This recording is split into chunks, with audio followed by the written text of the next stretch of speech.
चलो बच्चों, let's begin with amalgamation. ठीक है, today is the last lecture of amalgamation. Today I am going to teach you amalgamation in the nature of merger also and amalgamation in the nature of purchase. के बारे में बात हो गई, फर्क क्या है ये आज बताऊंगा. आज डिस्कशन होगा कि क्यों ऐसा होता है, क्या होता है, वगैरह वगैरह. ठीक है, बोलो. तो क्वेश्चन शुरू करेंगे अभी. हाँ डार्लिंग, वही कर रहा हूं.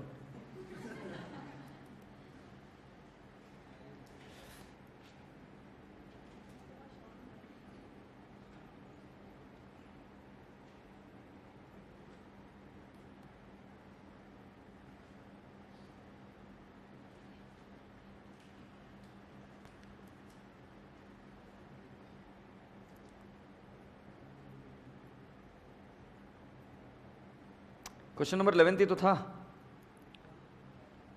या कि नहीं था? अच्छा, तुमने मॉड्यूल पीएम के क्वेश्चन देखना शुरू किया? या तो तुम बहुत ज्यादा विद्वान हो बच्चे सारे, या कर नहीं रहे हो, क्योंकि एक भी क्वेरी नहीं आती मेरे पास. सुन Aqib, messrs CPM limited was incorporated on 21st April 2011 with an authorized share capital of 50 lakhs. Okay. Equity shares of 10 each. The company has issued, underline the word issued. Issued का मतलब कंपनी ने already दे दिए थे share. Issued how much? 20,000 equity shares for cash at a premium of 2.5 per share, and the same were fully paid up. There was no business until 30th June 2011. 30 जून तक कोई धंधा नहीं था. On which day the company decided to purchase the running business of Messrs Indicate Limited and Messrs Syndicate Limited by issue of shares of 10 each in CPM Limited at a premium of 2.5 per share. So let's understand यहां तक question क्या बोल रहा है. देखो, बात है 21 अप्रैल 2011 की. 21 अप्रैल 2011 CPM, SIPIEM, CPM was incorporated. They issued shares. How many shares they issued? 20,000. So they made an entry, cash / bank account debit 20,000 into rupees 12.5 to equity share capital 20,000 into rupees 10 to securities premium 20,000 into 2.5. ये पहली entry हो गई उनकी. Incorporate हुआ. Amalgamation की बात ही नहीं है. पढ़ लो वो पहली लाइन. ये क्लियर हो रहा है कि नहीं हो रहा है? क्या कहा है ये? The company has issued 20,000 equity shares for cash at a premium of 2.5 पर share and the same were fully paid up. तो यही तो एंट्री होगी ना, कैश के लिए इशू किया तो. So cash / bank account debit to equity share capital to securities premium. So my dear friend, if you look at the balance sheet will appear here. Share capital 2 lakh, securities premium it would be 50,000 and cash 2,50,000. Raman Bagh homework करके आया क्या तू? Okay. तो यहां तक तो बात आ गई. अब आगे क्या बोला बेटा? There was no business until 30 June 2011. धंधा कुछ नहीं था, कैश पड़ी थी, शेयर कैपिटल था, सिक्योरिटीज प्रीमियम था. 30 जून को उन्होंने डिसाइड किया कि वो दो बिजनेस को बाय करेंगे. एक कंपनी का नाम था इंडिकेट लिमिटेड और दूसरी कंपनी का नाम था सिंडिकेट लिमिटेड. और उनको जो धंधा बाय किया, उनको जो रीपेमेंट या पेमेंट करना पड़ेगा बिजनेस के लिए, that would be done with the help of shares, bye issue of shares. ऐसे ही बोला है ना? By issue of shares of rupees 10 each in CPM Limited at a premium of 2.5 per share. For the purpose of determining the number of shares in CPM Limited to be issued, the assets and liabilities were taken at their book values. Assets and liabilities were taken at book value. However, goodwill is to be determined at 2.5 years purchase of the average profit of the last 3 years after deducting a standard profit of 10% on capital employed as shown by the accounts of the companies concerned as at 30th June 2011. Boys and girls, goodwill का working जो है वो super profit method से आप calculate करोगे। Average profit दिया है, normal profit बताया, नॉर्मल प्रॉफिट के लिए स्ट्रक्चर दिया है कितना, 10% on capital employed. Am I communicating? Yes. Summarised balance sheet दे दी इंडिकेट और सिंडिकेट के, और बेटा जी फिर क्या दिया, ट्रेडिंग प्रॉफिट दिया आपको। ये जरा प्रिंटिंग मिस्टेक है, यहां पर आना चाहिए इंडिकेट और यहां पर आना चाहिए सिंडिकेट। ओके, ट्रेडिंग प्रॉफिट 3 साल के दिए हुए हैं। You are required to calculate the number of shares to be issued by Messrs CPM Limited to the shareholders of Messrs Indicate Limited and Messrs Syndicate Limited respectively, stating the ratio in which shares are allotted by Messrs CPM Limited to prepare the balance sheet of CPM Limited after foregoing purchase is completed. Okay, so let's do the valuation of goodwill orally. बेटा इसका average profit निकालो तो। I am saying average, don't give me total profit, give me average. You say 80 to 500 dude, और 60 to 500, ये average profit हुआ बेटा, check कर लो। अब गुडविल कैसे वैल्यू करना है बोल रहे वो, गुडविल कैसे वैल्यू करना है, after deducting standard profit of 10% on capital employed. Agreed? अब बेटा कैपिटल एम्प्लॉयड कितना है, क्या मैं कह सकता हूं इतना कैपिटल एम्प्लॉयड है? For indicate limited what is the capital employed? हाँ ना भाई, 3,10,000 plus 1,90,000, what is the figure? 5 lakh. तो क्या मैं कह सकता हूं 5 lakh is the capital employed year, and what is the capital employed year? 3.5 lakh. So very good, very good. So अगर यहां पर फिक्टिशियस असेट होता तो ये बच्चा पूछ रहा है कि तो सर क्या लेस होता क्या? बिल्कुल सही, लेस करना ही पड़ता, क्योंकि fictitious asset is also to be borne by the shareholder. So to find out the capital employed, you should reduce the fictitious asset. It is accumulated loss. The way we add profit, we reduce the loss also. Okay, dude, मुझे बताओ capital employed कितना हुआ?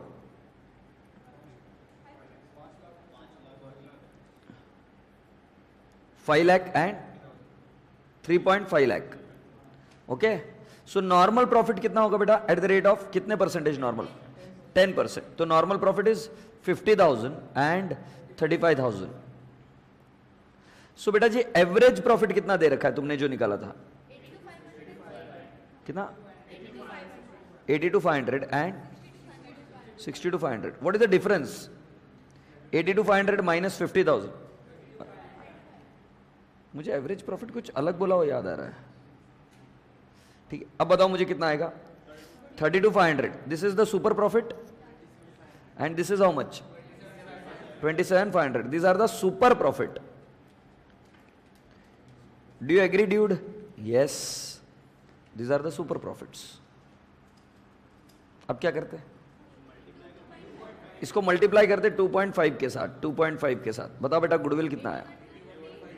81 250, 68 750। क्या आप मेरी बात से सहमत हो? क्या ढुकले? अब मुझे एक बात बता, अगर मैं आ जाऊं इस बैलेंस शीट में, सो बेटा गुडविल की वैल्यू कितनी है? 81 250, अरे यार क्या है ये, 81 250 और 68 750। बेटा अब जैसे मैं बोल रहा हूं वैसे टोटल लो। पहले इंडिकेट का 4,50,000 प्लस 2,50,000 प्लस 81 250 माइनस 2 लाख, कितना आ रहा है इसका पीसी? 5 लाख 81 200 250। और बेटा दूसरे वाले का कितना आ रहा है? 2,90,000 प्लस 610 प्लस 68 750 माइनस 550। यही क्या ना? कितना आएगा? 4,18 18,750। Okay, so this is what? PC. How this PC is going to be discharged? By issue of shares at a premium of 2.5 each. So लो बेटा, 581 250 और दूसरा कितना है? 750. What are the issue price? 12.5. 12.5. So how many shares have to be issued? 581 250 divided by 12.5 कितना आएगा? 46,500 और इसका कितना आएगा 418,750 डिवाइड बाय 12.5 कितना आएगा बेटा जी 33,500. These are the numbers to be issued. Yes or no? So let's check if our answer is right to this extent.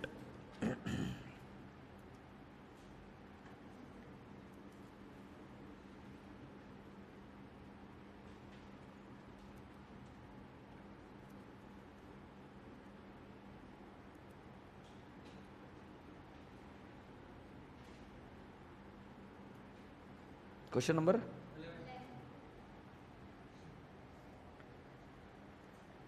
ये देखो, पहला तुमने निकाला गुडविल. आई थिंक यहां तक तुम राइट थे. 81,250 और 68,750.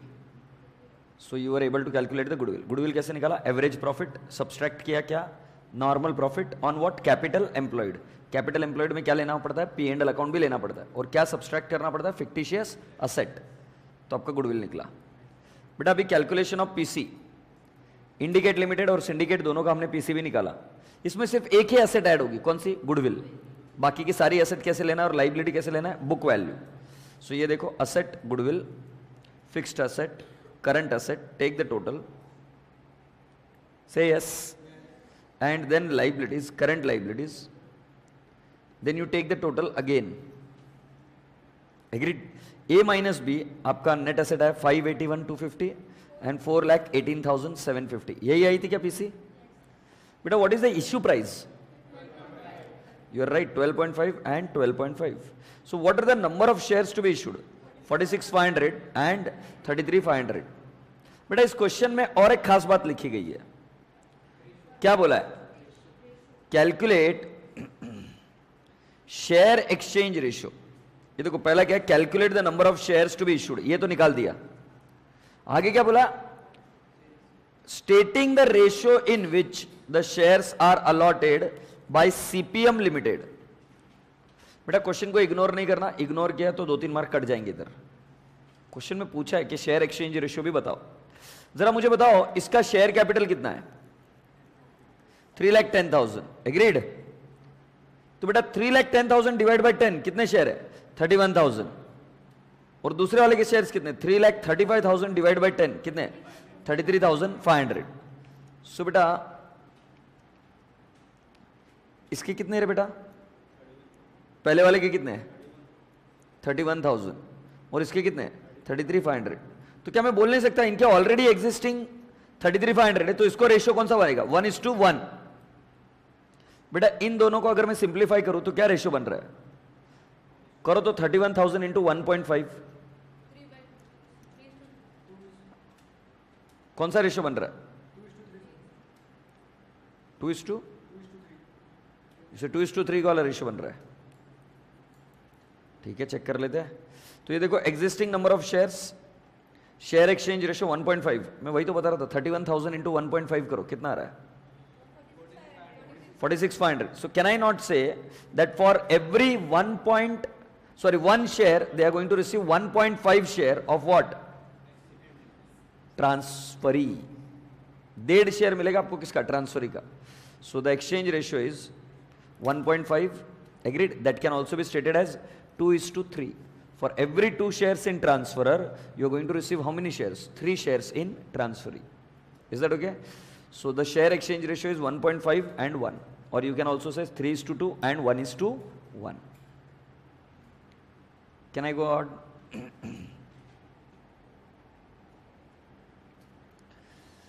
अब बेटा सुनिए, आपको बैलेंस शीट बनाने के लिए बोला है डायरेक्टली.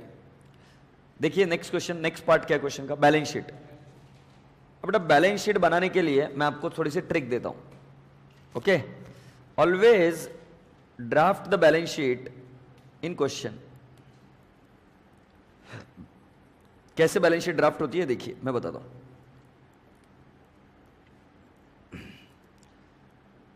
ये इंडिकेट सिंडिकेट का है, मैं इधर लिख देता हूं सीपीएम और इधर भी लिख देता हूं, या रादर इधर लिख देता हूं सीपीएम.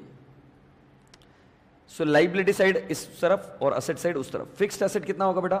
450 प्लस 290. कितना हो रहा है 450 प्लस 290? 7 लाख. 7,40,000 क्या बेटा? 250 प्लस 6,10,000, 8,60,000। इसके अलावा बेटा मैं कैश भी लिखूंगा। I can add into the current asset also और I can do cash also.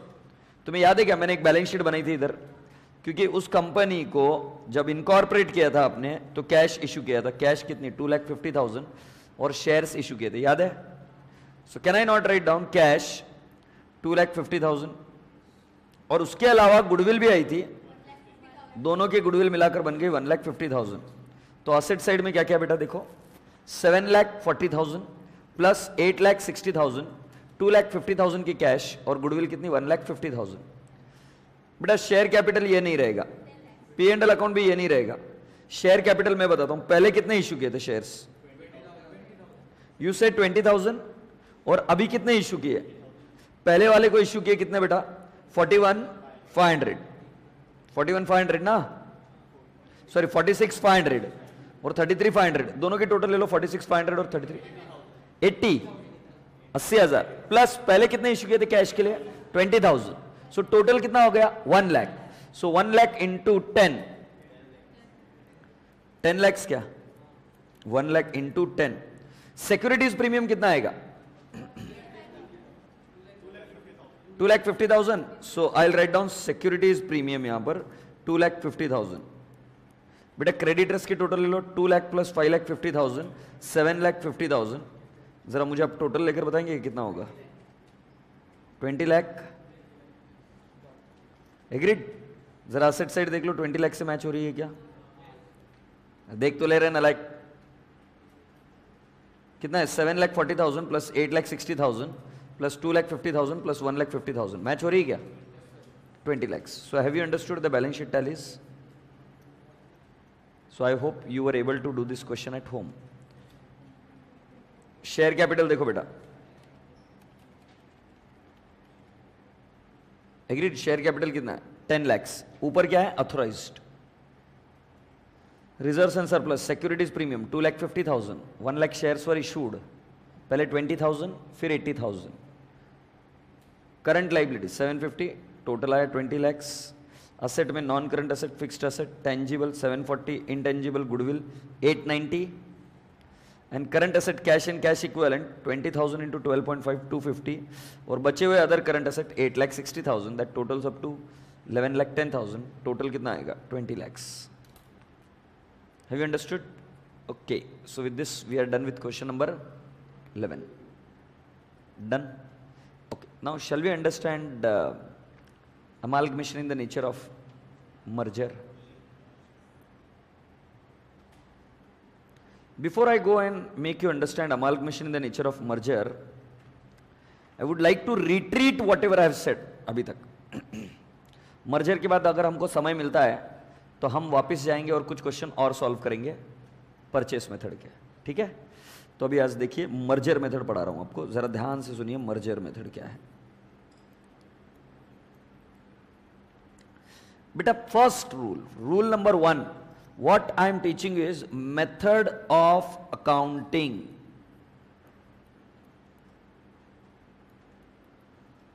Dude, what I am teaching you? Method of accounting.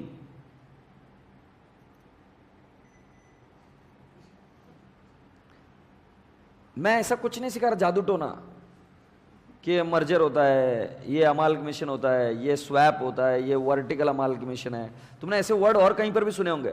मतलब अगर आप गूगल करोगे ना जाके टाइप्स ऑफ अमाल्गमेशन, आपको ये कहीं नहीं दिखेगा मर्जर मेथड ऑफ अकाउंटिंग। इसकी कंडीशन भी नहीं दिखेगी क्योंकि ये AS 14 का अमाल्गमेशन का बात चल रहा है। तो अब AS 14 ने ऐसे दो मेथड क्यों रखे? AS 14 ने ऐसे दो मेथड क्यों रखे, इसके ऊपर चर्चा करते हैं। मैं पहली बात वापस बता रहा हूं, मैं आपको ये कुछ भी नहीं सिखा रहा हूं कि बहुत अलग अलग टाइप की अमाल्गमेशन होती है। पहला क्या होता है देखो, ऐसे कहते हैं कि अमाल्गमेशन हो गया मतलब दो कंपनीज मिलकर एक कंपनी बन गई। फिर ऐसा होता है कि एक हॉरिजॉन्टल अमाल्गमेशन, फिर एक वर्टिकल अमाल्गमेशन। ऐसे अगर तुम गूगल करोगे तो तुमको टाइप पता चलेगी। उसकी चर्चा चल ही नहीं रही है। चर्चा किसकी बात चल रही? Method of accounting. मतलब तुमने अमाल्गमेशन डिसाइड कर लिया, तुमको कौन से स्ट्रक्चर से करना था, क्या रीजन था, किस वजह से कर रहे हो, वो तुम जानो, तुम्हारा काम जाने, मैनेजमेंट जाने। मैं एज ए अकाउंटेंट मैं सिर्फ बात कर रहा हूं कि उसकी अकाउंटिंग करने के सिर्फ दो तरीके। एक तरीका परचेस मेथड, जो अभी तक अपन पढ़ते आए, और एक मेथड है मर्जर। मर्जर इतना ब्यूटीफुल मेथड है, अगर समझ में आया तो, नहीं तो बर्डन है। देखना अभी तुमको भी पता चलेगा। भरोसा रखता हूं कि मैं सब लोग ग्रुप 1 पास है। कुछ है नादान परिंदे जो दोनों ग्रुप साथ में दे रहे हैं अभी, बट बाकी के परिंदे सब ग्रुप 1 पास है। और जो अगर ग्रुप 1 पास है तो उनका इनकम टैक्स का पेपर भी पास है। नहीं, तुम छूट कर नहीं जा सकते, तुम नहीं कह सकते कि सॉरी याद नहीं है, बताना पड़ेगा भाई। इनकम टैक्स पेपर पास है, उसमें सेक्शन 2 सबसेक्शन 47 था। किसी को पता है क्या? Certain transaction not treated as transfer. Transfer के बारे में चलो गोली मारो, मैं सेक्शन नंबर में क्यों जाऊं। मैं certain transaction not treated as transfer, मालूम है क्या? नहीं मालूम? कैपिटल गेन्स में कोई बता सकते कौन सी ट्रांजैक्शन है? एक्वायर्ड बाय विल, बिल्कुल सही जवाब। Bye way of gift, very good. हाँ, कौन से? Personal effects, okay. अबे पर्सनल इफेक्ट तो इसमें डेफिनेशन में था कैपिटल एसेट के, इधर कहां पे बात चल रही तेरी? वो डेफिनेशन की बात भूल गया तू इधर। हाँ, चैरिटेबल ट्रस्ट को दिया तो बिल्कुल सही।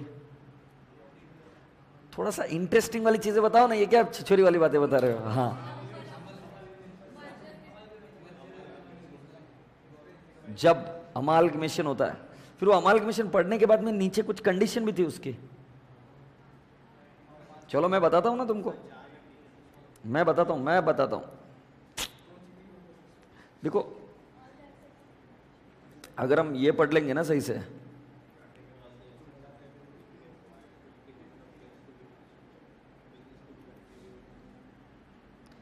किसी जमाने में टैक्स पढ़ाई करता था मैं।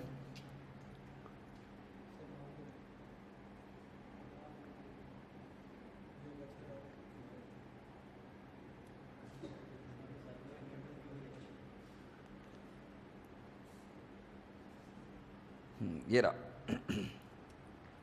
एक केस स्टडी। इंडियन एयरलाइंस और एयर इंडिया, नाम पे मत जाना, ठीक है ना? सिर्फ समझाने के लिए मैंने ऐसे एक नाम यूज किया, डमी नेम से।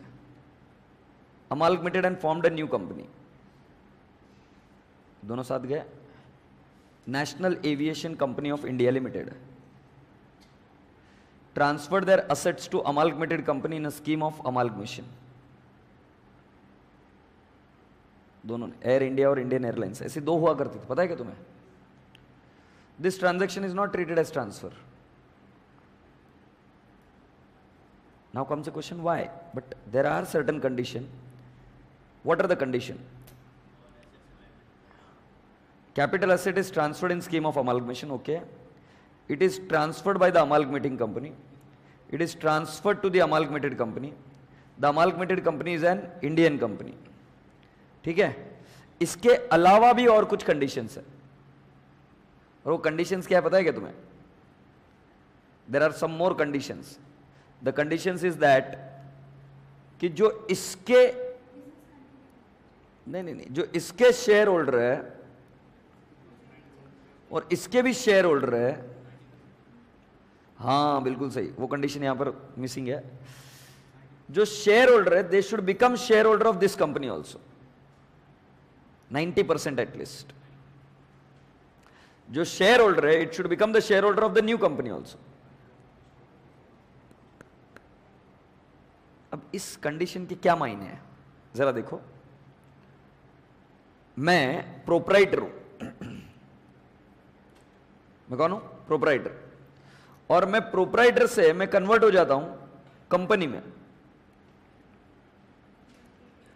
मेरे पास एक लैंड थी प्रोप्राइटरशिप से, वो लैंड मैंने कंपनी को ट्रांसफर कर दी इधर। पहले मेरा इधर कैपिटल हुआ करता था, अब मेरा इधर शेयर कैपिटल होता है। अबे ओनर तो मैं ही हूं ना। Where is transfer? Where is transfer? समझ रहा है कि नहीं समझ रहा है? There is no transfer. Where is transfer? That is the reason it is not treated as a transfer. अब देखो, मैंने अगर कहा इंडियन एयरलाइंस और एयर इंडिया दो कंबाइन होकर एक बन रहे, तो इसकी एसेट आई इधर, इसकी एसेट भी आई इधर।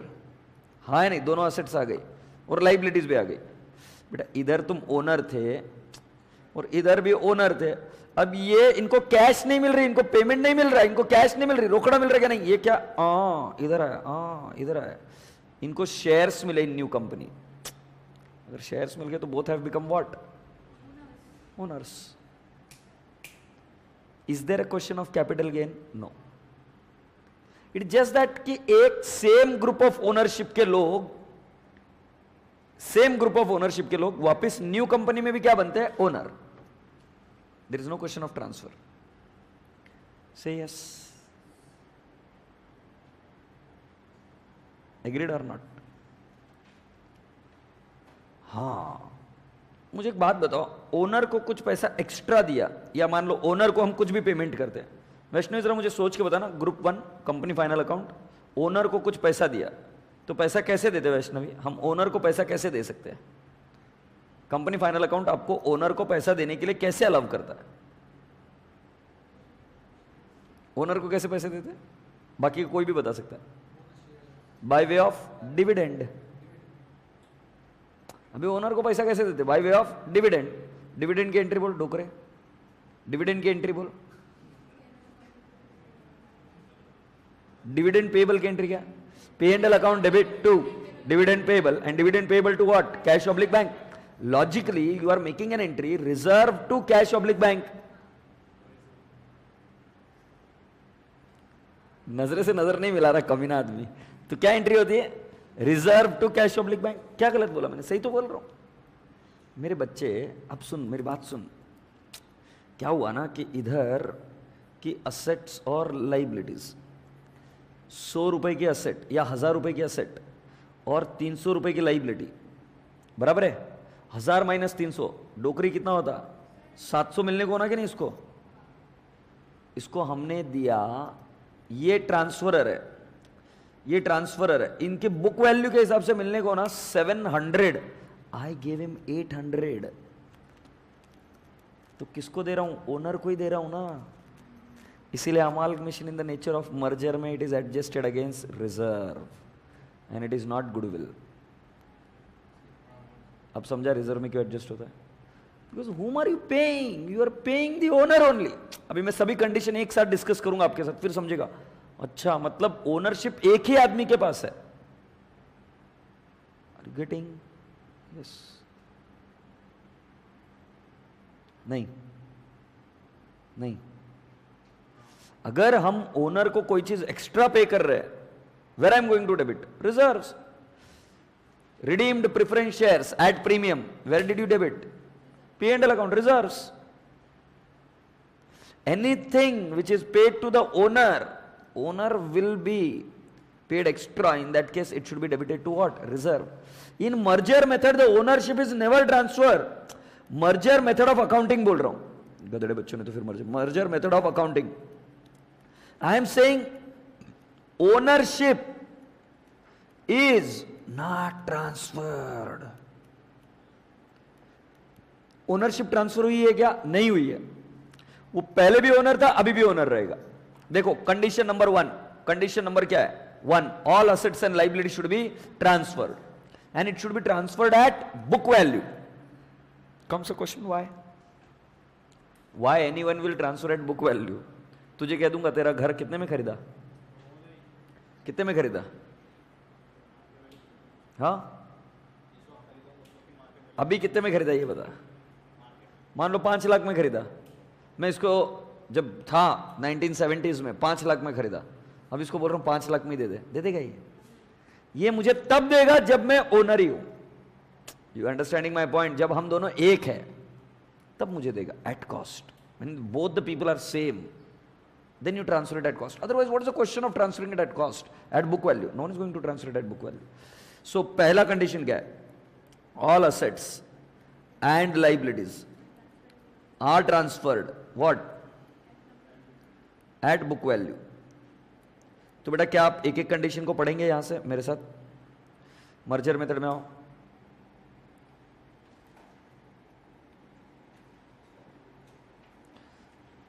Yes, amalgamation in the nature of purchase and amalgamation in the nature of merger. पहली कंडीशन देखो बेटा, all assets and liabilities are transferred at existing carrying amount. Santosh, are carried at their existing carrying amount. बराबर है? Which page number?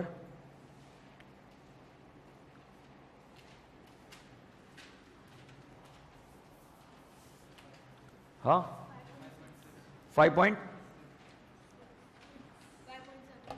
5.7 पे आ जाओ. आगे क्या रे झंडू बाम? तो it should be transferred at what? Carrying amount. इसका मतलब बेटा ओनर सेम ही है, नहीं तो हम मार्केट वैल्यू पर बेचेंगे ना किसी को. नेक्स्ट क्या है? All reserves of transferor company should be recorded at their existing carrying amount and in the same form as at the date of amalgamation. ये ठीक है, ये छोड़ दो, इसको पेंडिंग रखते हैं. The difference between the purchase consideration and the amount of share capital of the transferor company should be adjusted in reserve. Logical है, because the owner is remaining same. And अगर कुछ तुमने ज्यादा दिया तो किसको दिया? ओनर को दिया, और ओनर को दिया इसलिए वो कहां एडजस्ट होता है? रिजर्व. मगर किसी दूसरे व्यक्ति को, बाहर वाले व्यक्ति को अगर तुम एक्स्ट्रा पेमेंट करते हो तो वो क्या बन जाता है? Goodwill, because you have paid him more for the purpose of acquiring goodwill asset, उसको एक्वायर करने के लिए. एग्रीड? यस. आगे बढ़ते हैं. No goodwill will arise out of amalgamation in the nature of merger. उनको बोलो हमको पता है. Following items are adjusted against reserve. ये हम देख लेंगे, उसकी कोई दिक्कत नहीं है. जरा इधर भी तो आओ, क्या क्या कंडीशन है वो इधर लिखी हुई है. All assets and liabilities, okay. Eight which value? Book value. Tick mark कर दो. कंडीशन 1 आपको समझ में आई.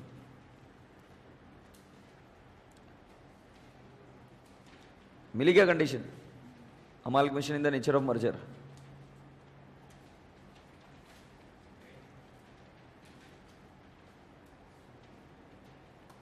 नेक्स्ट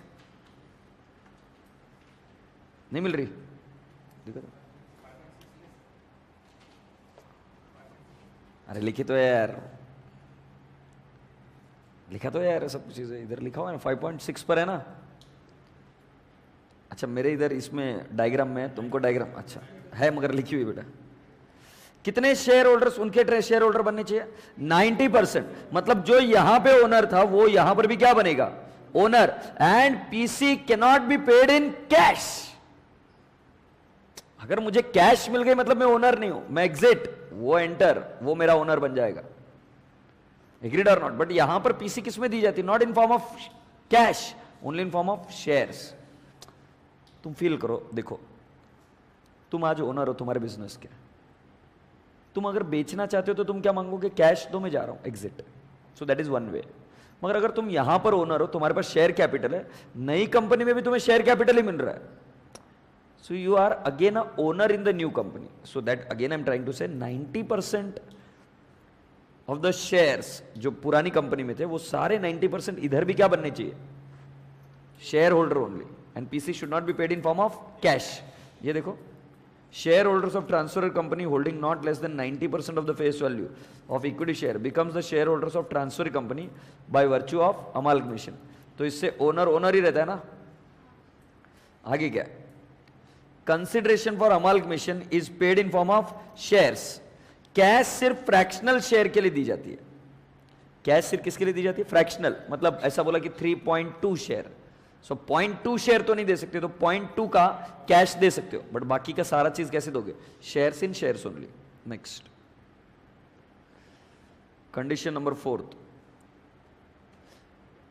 ट्रांसफरर कंपनी का बिजनेस कंटिन्यू होना चाहिए by whom? Transferring company. You can not close down that business. Transferor company का business should be continued by whom? Transferring company. So this is amalgamation in the nature of merger. इसमें कुछ नहीं है बेटा, owner इनके दोनों actually एक ही होते हैं. ओनर दोनों के एक्चुअली एक ही होते, इसलिए amalgamation in the nature of merger आराम से हो जाता है। एक छोटा सा उदाहरण दूं, प्रैक्टिकल देखना चाहोगे तुम? तुम्हारे सामने एक उदाहरण देता हूं।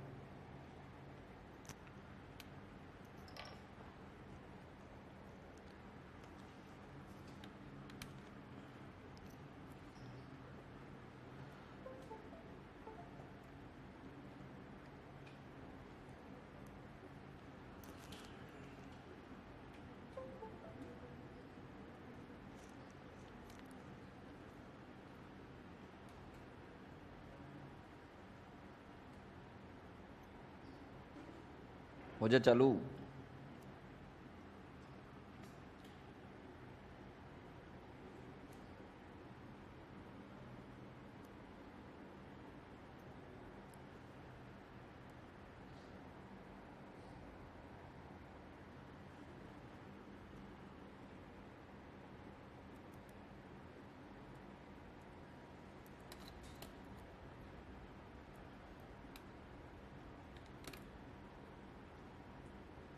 We don't want to know anything about Kareena Kapoor. Please let us study.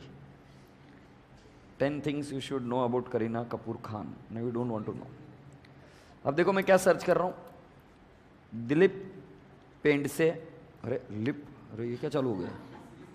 अरे मेरे भाई गूगल लिखने दे मुझे। दिलीप पेंडसे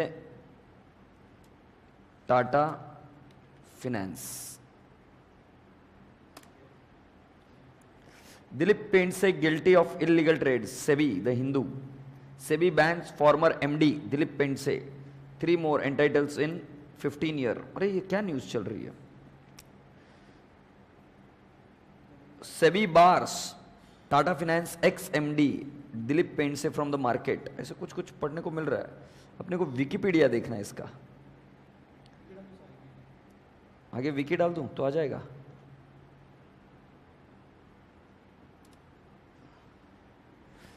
अभी तक नहीं है, विकी डाला तो भी नहीं आ रहा है। ओके, दिलीप पेंट से विकी, और जो नहीं आया ना तो फिर याद रख लेना।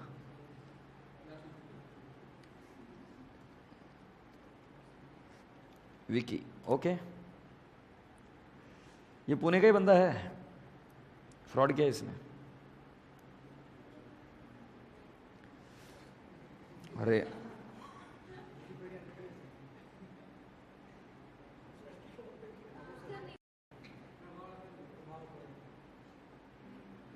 अरे क्या है, श्वेता पेंट से हॉट एज हस्बैंड। अरे माँ कसम, अरे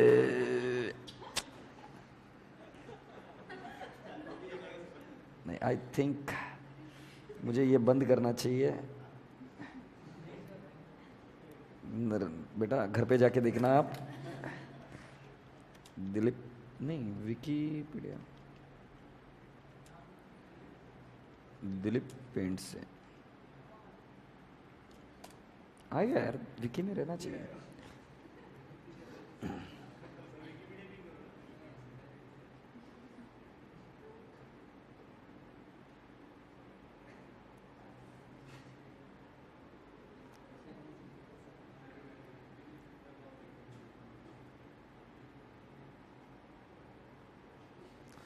खैर गोली मारो अभी। चलो एक काम करते, टाटा फिनेंस फ्रॉड डालता हूं।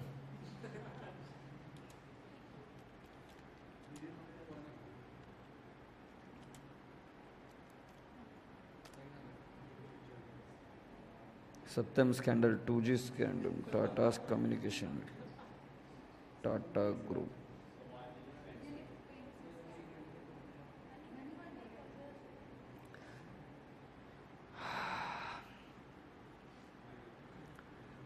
चलो लास्ट, अरे मैंने पढ़ा हुआ था, निकाल दिया था इसका नाम। टाटा फिनेंस मर्जर विथ, हाँ बस अब लास्ट कोशिश है, नहीं तो मैं ही बताऊंगा मुंह से क्या हुआ।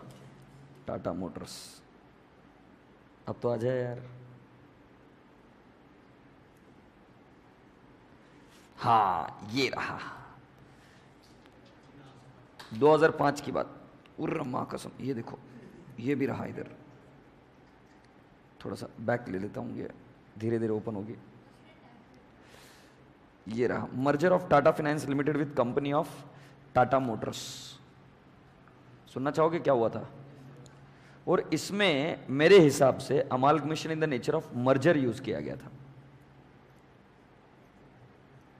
ओके, क्यों? Let's understand.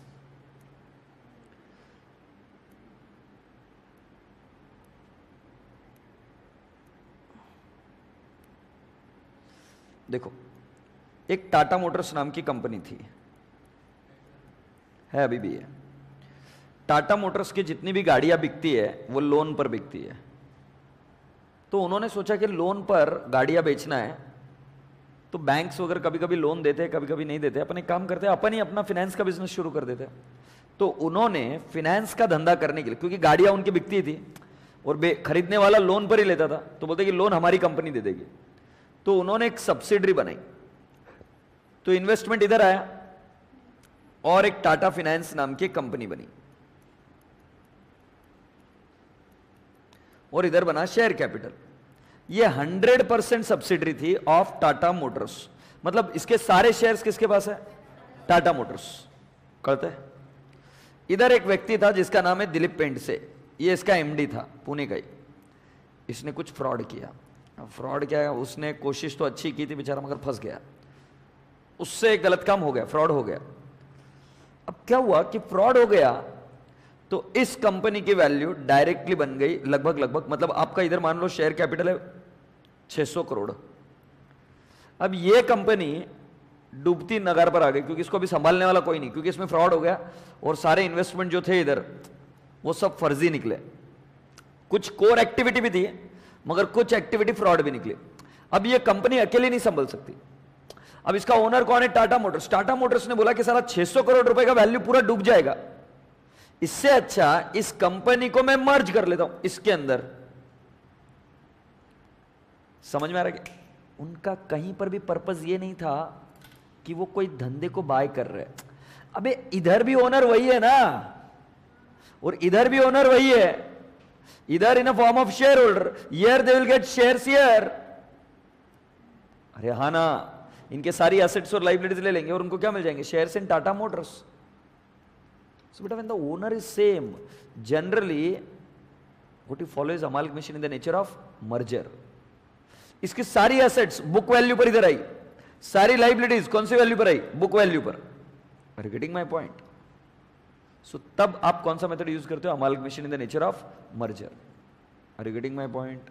क्योंकि बेटा कोई, अब आप याद करो, देखो सारी चीजें बुक वैल्यू पर ट्रांसफर होनी चाहिए, हो जाएगी। All the assets and liabilities होनी चाहिए, हो जाएगी। Business should be continued, yes. 90% of the share holder should become the share holder of that company. It will happen when in this kind of a situation. ऐसी situation Reliance petroleum के साथ में भी हुई।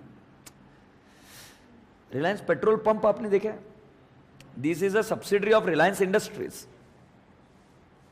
अब हुआ क्या था कि गवर्नमेंट ने बोला था कि market price of diesel and petrol they will say कि it would be out of control. मगर उन्होंने कई साल तक वो किया नहीं, मगर वो रिलायंस वाले पेट्रोल पंप लगा चुके थे ऑल ओवर इंडिया। साला लफड़ा हो गया कि बीपीसीएल का पेट्रोल सस्ता, रिलायंस का पेट्रोल महंगा, कौन खरीदेगा ना। मगर लफड़ा ये हो गया कि इतना ज्यादा इन्वेस्टमेंट करके रखा हुआ है सब जगह पे, इतने सारे पेट्रोल पंप पर, वो इन्वेस्टमेंट की वैल्यू रातों रात जीरो हो जाती है अगर उस कंपनी को आप एब्जॉर्ब नहीं करते अपने अंदर।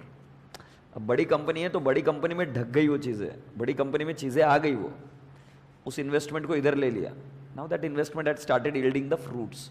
अब उनके पेट्रोल पंप काम करना वापस शुरू कर दिए। अब समझ में आ रहा है कि नहीं आ रहा है? मगर तुम्हें पता है 5 साल तक बंद थे। अगर उनको बंद ही रखते तो उसकी वैल्यू इरोड हो जाती, कोई एक्टिविटी नहीं, इरोडेड। इसलिए बेहतर क्या हुआ, उसको पहले मर्ज कर लिया अपने। तो मर्ज करेंगे तो कौन से मेथड से करेंगे? Why will you go for amalgamation in the nature of purchase? It will attract what not for you, it will attract capital gain tax. Yes or no? Why will you pay tax when you are the owner here and there also? So rather than taking it at market value, you take it at a book value. So सिर्फ India में amalgamation in the nature of purchase और amalgamation in the nature of merger ऐसी 2 accounting है सिर्फ India में। IFRS 3 business combination, Ind AS 103 business combination. अगर आप देखेंगे IFRS के कंपैरिजन में, तो IFRS में सिर्फ एक ही तरीका है, amalgamation in the nature of purchase. But India में कौन सा है? Amalgamation in the nature of merger भी है। एग्रीड, यस, तुम अगर डेप्थ में जाओगे ना तो तुमको और भी चीजें मिलेगी. डेप्रिसिएशन जो मिलेगी, it would be received only on book value as per income tax act. Yes और no? You cannot have the new value. So इसीलिए मर्जर मेथड किया गया. जब ओनर एक ही है बाबा, तो क्यों कॉम्प्लिकेटेड प्रोसीजर करने का, सिंपल करो ना, बुक वैल्यू पर ही ले लो. मतलब आपकी जो बुक्स ऑफ अकाउंट्स है और जो टैक्स के बुक्स ऑफ अकाउंट्स होंगे उनमें ज्यादा डिफरेंस नहीं होगा. That was the whole purpose. अब ठीक है, मैंने समझाने की कोशिश की. देखते अभी एंट्री कैसे होती है. इसमें पीसी निकाली जाती है. पीसी निकालने का तरीका एज इट इज सेम है, मगर अब एंट्री कैसे होती है देखो. In the books of transferee पहली एंट्री होती है business purchase account debit to liquidator. घाई ना करें, मैं जैसे बता रहा हूं पहले सुनते जाइए. To liquidator of transferor. पहली एंट्री सिंपल है, पीसी निकाल कर करना. जब मैं क्वेश्चन सॉल्व करूंगा तो आपको क्लिक होगा. फिर क्या एंट्री करते हो बेटा आप? Next assets to liability to reserves also. अरे बिजनेस तुम्हारा ही है वो, तुम उसको पूरा का पूरा एब्जॉर्ब करोगे as it is to reserves and to what? Business purchase. और अगर बैलेंसिंग फिगर आया कुछ तो it is not adjusted in goodwill और CR, it is adjusted in free reserve. मगर यहां पर एक गाइडेंस नोट है. गाइडेंस नोट ये कहती है कि अगर लॉस हुआ तो डेबिट योर फ्री रिजर्व, मगर अगर प्रॉफिट हुआ so then don't show it as your revenue profit, show it as your capital profit, and that is the reason balancing figure on the credit side is shown as CR, but balancing figure on the debit side is shown as GR, general reserve. तो एक चीज क्या समझे बेटा जी आप, कि reserve take over करते हैं. बैलेंसिंग फिगर डेबिट में है तो क्या आता है? GR. बैलेंसिंग फिगर क्रेडिट में है तो क्या आता है? CR. Good good. अब क्या कर दो? पेमेंट. क्या पेमेंट करोगे? Liquidator to equity share capital, क्योंकि आपको देना क्या पड़ेगा? शेयर्स. सिर्फ फ्रैक्शनल शेयर्स के लिए क्या दे सकते हो? कैश. बाकी कैश दे सकते हो क्या? नहीं. सो इधर क्या आ जाएगा? टू कैश ओनली फॉर, कितना प्यारा बच्चा, only for fractional shares. Agreed? Okay मेरे राजा बेटा सुनो अभी अगली बात. अब तुमको याद है क्या वो जो एडजस्टमेंट होती थी, आइला तू भी इधर मैं भी इधर, चल कैंसिल करते हैं, वो इधर भी रहेगा. रहेगा कि नहीं रहेगा? रहेगा.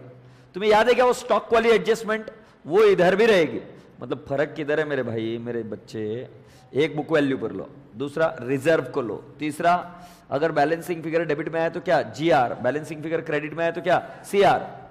सर वो समझा सर, मगर वो बैलेंसिंग फिगर का भी समझा सर, मगर सर वो एडजस्ट करते हो ना आप स्टॉक को एडजस्ट करते हो ना, तो वहां पे तो एंट्री बताई थी गुडविल. यहां पर क्या आएगा? अगर तुम्हारा बैलेंसिंग फिगर आया था GR तो बोलोगे GR, अगर तुम्हारा बैलेंसिंग फिगर आया था CR तो क्या बोलोगे? CR. कळतंय का? That's it. So merger method is very easy. Now listen, exam में अगर कंफ्यूजन रहा तो कौन से मेथड से सॉल्व करोगे? Purchase method. एग्रीड? और एक बात कान खोलकर सुन लो, वो कमीना एग्जामिनर धीरे से चुपके से बोलता है प्रेफरेंस शेयर होल्डर्स वर paid cash. Preference share holders वर पेड कैश. समझ जाना, परचेस मेथड है. इसके हर एक कंडीशन को देखकर फिर ही बोलना amalgamation in the nature of merger. Is that okay? Yes. Shall we move on now? एक एक कंडीशन को पढ़ना और चेक करना. भले क्वेश्चन में पढ़ने में थोड़ा टाइम ज्यादा जाए, मगर वेरीफाई कर कर फिर ही मर्जर मेथड से सॉल्व करना. ऑलराइट, चलो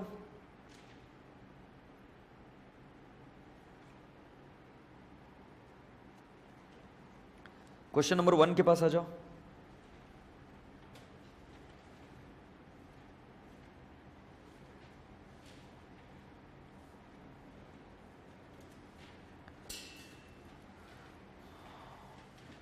Oh, I'm so sorry.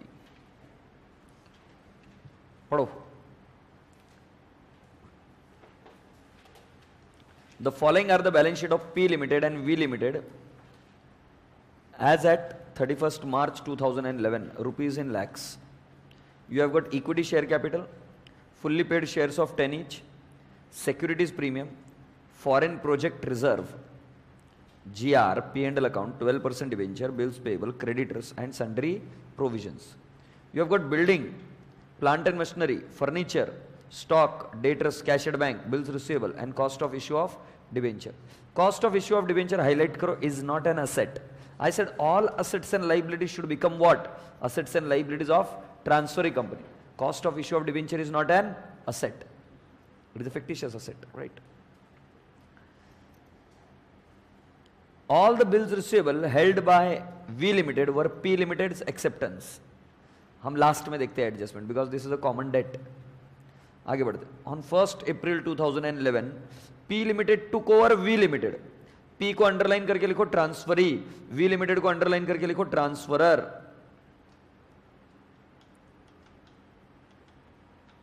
P transferee, V transferor in an amalgamation in the nature of merger. अब इससे दयालु एग्जामिनर क्या होगा? खुद दयालु आदमी ने बोला है. In the nature of merger, it was agreed that in discharge of consideration for the business, P Limited would allot 3 fully paid equity shares of 10 each at par for every 2 shares held in V Limited. हर एक 2 share के लिए कितने shares मिलेंगे? 3. हर एक 2 के लिए कितने? 3. It was also agreed that 12% debentures in V Limited would be converted into 13% debentures in P Limited of the same amount and denomination. तो पता क्या करना पड़ेगा? पहले उनको अपनी बैलेंस शीट में इनकॉर्पोरेट करना पड़ेगा और फिर उनको कन्वर्ट करना पड़ेगा. Because we have to take all the assets and liabilities. Once I take the asset and liability, then what I am going to do? I am going to convert them. आगे बढ़ो. Expenses of amalgamation amounting to rupees 1 lakh were borne by P Limited. You are required to pass journal entries in the books of P Limited. Prepare P Limited's balance sheet immediately after the merger. ये देखो जरा.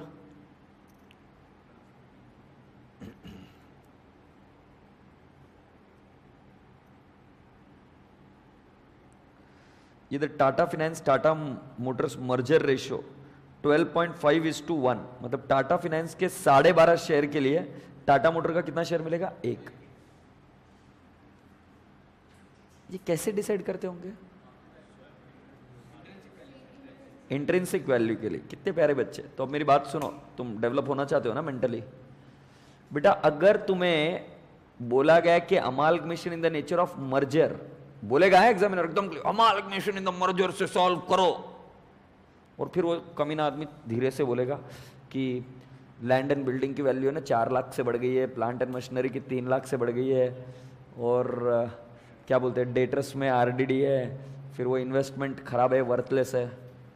मेरा बच्चा इधर बैठ के सोच रहा है माँ कसम ये क्यों दे दिया सर. एक तो बोल रहा है कि मर्जर मेथड से सॉल्व करो, कंडीशन बोल रही क्या? कंडीशन क्या बोल रही है? कंडीशन क्या बोल रही है? मर्जर मेथड में वैल्यूएशन नहीं हो सकता, बुक वैल्यू पर लेना. अबे छिछोरे बच्चों समझो स्वैप निकालने के लिए वो सारे वैल्यूज दिए जाते हैं. अब ये कैसे डिसाइड किया उन्होंने? 12.5:1. तो टाटा मोटर्स की इंट्रिंसिक वैल्यू निकाली होगी और इसकी टाटा फाइनेंस की इंट्रिंसिक वैल्यू निकाली होगी. अब उन दोनों से आपने क्या डिसाइड किया? स्वैप. बट फिर भी वो कौन सा मेथड है? मर्जर. असेट्स और लायबिलिटीज को बुक वैल्यू पर ही इनकॉर्पोरेट करोगे. सिर्फ स्वैप डिसाइड करने के लिए कि कौन से रेशियो में क्या जाएगा, उसके लिए वो क्या दी जाती है? Market value. देखो ये क्वेश्चन अभी मैं खुद अभी चेंज कर देता हूं. ये देखो वहां पर ऐसे बोलेंगे ये रेशियो दिया ही नहीं, मान लो ये रेशियो दिया ही नहीं तुम्हें कि कितने शेयर इशू करने, कुछ नहीं दिया. ऐसा बोलेंगे plant and machinery of V limited is valued at ₹7,000 and furniture at 1,800 and then stock at 4,000 only, फिर डेटर्स एट 1,200 वगैरह वगैरह. ऐसा कुछ भी बोला, मैंने वैल्यूएशन दी. अब बेटा तुम ही मुझे बताओ, तुमको बोला है कि amalgamation in the nature of merger clearly बोला है, तो तू तो अकाउंटिंग करते हो कौन सी वैल्यू लेगा? Book value. अरे मगर किसको कितने शेयर्स देने का ये निकालने के लिए तो इंट्रिंसिक वैल्यू निकालनी पड़ेगी, और इंट्रिंसिक वैल्यू निकालने के लिए आप मार्केट वैल्यू यूज कर सकते हो. ऐसा कहां कहा है कि तुम स्वैप निकालने के लिए भी इंट्रिंसिक वैल्यू यूज नहीं कर सकते हो? बात पहुंची क्या दिमाग तक? तो ऐसा क्वेश्चन आ सकता है which is of tough level, जिसमें आपको लगेगा कि ये परचेस मेथड है, मगर वो परचेस मेथड नहीं रहेगा. कौन सा रहेगा? Merger method. हैप्पी? चलो अब इसकी पीसी निकालते बेटा. वी लिमिटेड के कितने शेयर्स है? P limited to V limited, V limited के शेयर्स कितने हैं? 6000 divide by 10, 600. Am I communicating? Yes. अब जरा पढ़ो क्या बोला है.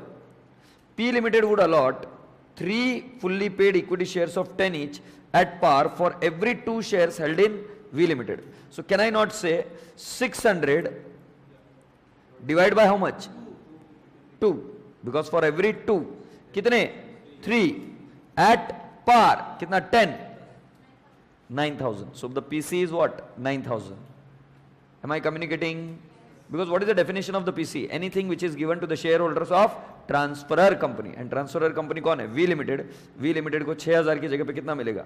9000. से यस. तो चलो बेटा ये पीसी का कैलकुलेशन करो आप जल्दी से, फुर्ती से.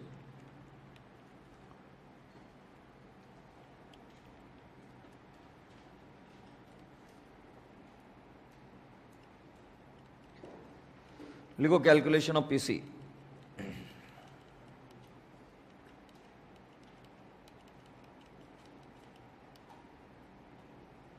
लिखो calculation of PC.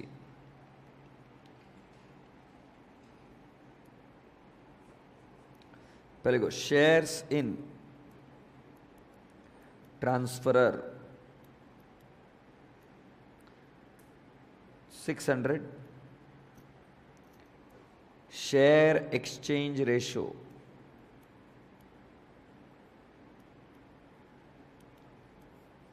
For every 2 shares. How many shares? 3 shares in P Limited. बराबर है क्या? For every 2 how many? 3 shares. So can I not say for every 2 how many? 3. So see, shares to be issued. Shares to be issued. कितना आ जाएगा? 600 into 2 by into 3 by 2. क्योंकि हर एक 2 के लिए कितने मिलेंगे? 3. कितने आते रहे Zandu balm? 900. Issue price at par है 10. सो बेटा पीसी कितना बना? 9000. You are absolutely right.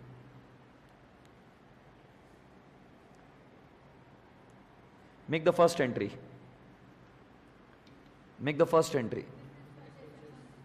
You are right madam. Make the first entry. Business purchase account debit to liquidator of V Limited. 9,000, 9,000.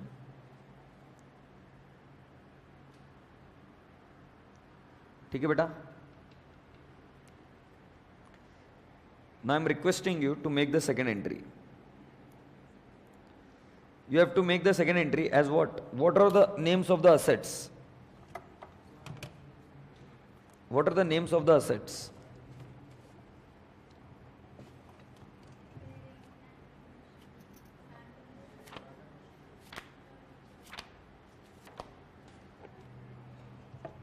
मेरी बुक कौन ले गया रे यहां से? बुक देना प्लीज. मेरी बुक कोई तो ले गया. सो बेटा वैल्यू क्या क्या देखो बिल्डिंग के. बिल्डिंग वी लिमिटेड की नील है. Plant and machinery book value 5000. फिर बेटा furniture 1700. Stock 4041. Debtors 1020. Cash at bank. बेटा अगर कई बार ऐसा भी बोलते हैं कि they declared a dividend before merger, तो कैश एट बैंक आपको कम करनी पड़ेगी. Because that is the final account adjustment. Before merger उन्होंने क्या दिया? डिविडेंड दिया. 609. Bills receivable. Bills receivable 80. कान खोलकर सुन लो गांव वालों. Discount on issue of debenture नहीं ले सकते. It is not an asset. It is not an asset. I said all the assets and liabilities at book value. Cost of issue of debenture does not satisfy the definition of an asset. It is not an asset. So I leave one line, 1 or 2 lines. I write down 2 liabilities. Liabilities के नाम क्या क्या है? 2 12% debentures. I bindas write down 1000. 2 creditors 463, 2 provisions, बोलो बाबा 702, 2 business purchase 9000, बोला है ना। 2 इधर मैं लिखूंगा ध्यान से, everyone everyone everyone everyone everyone. P and L account I will write down 825 minus 50. Now you'll ask me why. I have written off the fictitious asset. So 825 minus 50 is how much? 775. I hope you are getting the reason why I am doing that. बेटा GR भी लेना है ना, सो बेटा मैं पहले क्या करूंगा, मैं GR ले लूंगा आपके लिए। देखो अभी मैं रेड पेन में ले रहा हूं GR, 2 GR कितना है बेटा 3200, यही है ना GR का वैल्यू बेटा। और एक फॉरेन प्रोजेक्ट रिजर्व,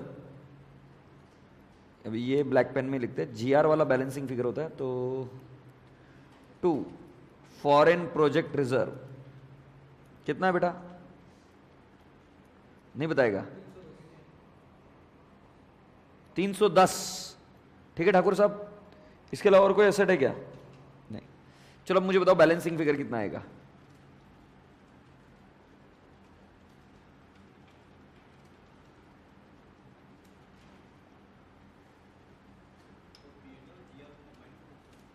नहीं, किसने बोला कंबाइन कर, क्यों कर सकते हैं ये बता पहले।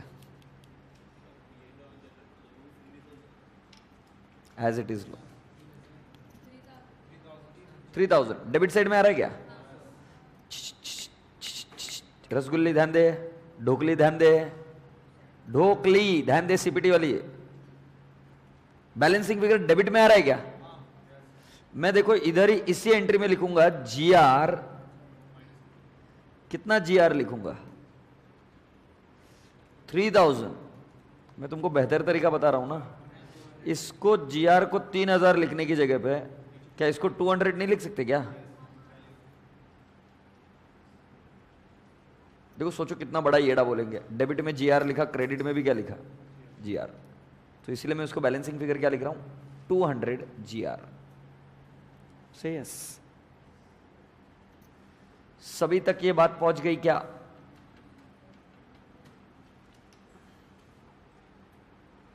So make this entry. Sir मैंने मान लो डेबिट में भी GR लिख दिया 3000, कुछ होगा क्या? कुछ नहीं होगा, फिर बैलेंस शीट बनाते वक्त बराबर बना देना बस। अभी थर्ड एंट्री क्या करने की है? बिल्कुल सही, लिक्विडेटर ऑफ वी लिमिटेड, इनको देना है 9000। क्या दिया हमने? Equity share capital at par to equity share capital 9000। Good बेटा। कॉमन डेट कितना है? कॉमन डेट, कॉमन डेट कितना है? देखो all the bills receivable held by V limited 80 और वर P limited acceptance. P limited के इसमें बिल्स पेबल कितना है 120, तो कितने का कॉमन डेट हुआ 80 का। मतलब हमारे पास जितने भी बिल्स रिसीवेबल है ना, वो सारे बिल्स रिसीवेबल किसके हैं? पी लिमिटेड के एक्सेप्टेंस है। जाहिर सी बात है कि मतलब मेरा असेट है वी का और पी का क्या है लाइबिलिटी। सो उसमें से जो लोअर अमाउंट है उसको मैं क्या कर दूंगा नॉक ऑफ। सो बेटा मेरी फोर्थ एंट्री कैसे होगी? Bills payable to bills receivable कितना 80 80। ओके बेटा अब अगला क्या बोला? डिबेंचर को कन्वर्ट करने के लिए बोला है ना। कौन से डिबेंचर? 12% डिबेंचर्स वाले कितने परसेंट में कन्वर्ट हो रहे हैं? 13%। सो ये देखो क्या एंट्री होगी फिफ्थ। सही जवाब 12% debentures account debit to 13% debentures account, debentures in P limited बोलेंगे, और ये 12% डिबेंचर्स इन वी लिमिटेड बोलेंगे जो कन्वर्ट करने। कितने बेटा 1000 है ना, और वो कैसे कन्वर्ट हुए? At par. ये फिफ्थ एडजस्टमेंट हुई बेटा। और एक कुछ खर्चा भी हुआ है ना यार। Expenses of amalgamation of ₹1 lakh were borne by what? P limited. तो हमारी एंट्री क्या होगी? 6th GR2 कैश 1 अभी उसकी तो पूरी कैश अपन उठाकर लेकर आ गए ना, वो बेचारा खर्चा कहां से करेगा? तो खर्चा किसको करना पड़ेगा? अपने को। से यस। इसके अलावा और कोई प्रॉब्लम है? Done done done. अब मेरी बात ध्यान से सुनो। सुन रहा है ना तू? सेकेंड एंट्री देखनी है, ये देखो।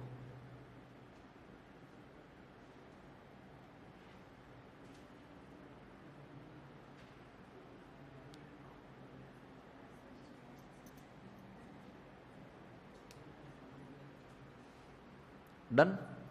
चलो अब इसकी बैलेंस शीट बनाएंगे। बैलेंस शीट मेरा बनाने का तरीका यह है, इसको भूल जाओ। और बैलेंस शीट किसकी बनानी है? पी की। जितना जितना ऐड हुआ है उतना ऐड करते जाइए। इसमें कितना ऐड हुआ? +5000। करिए क्वेश्चन में ड्राफ्ट करिए बैलेंस शीट। सभी बच्चे क्वेश्चन में ड्राफ्ट करेंगे 5000।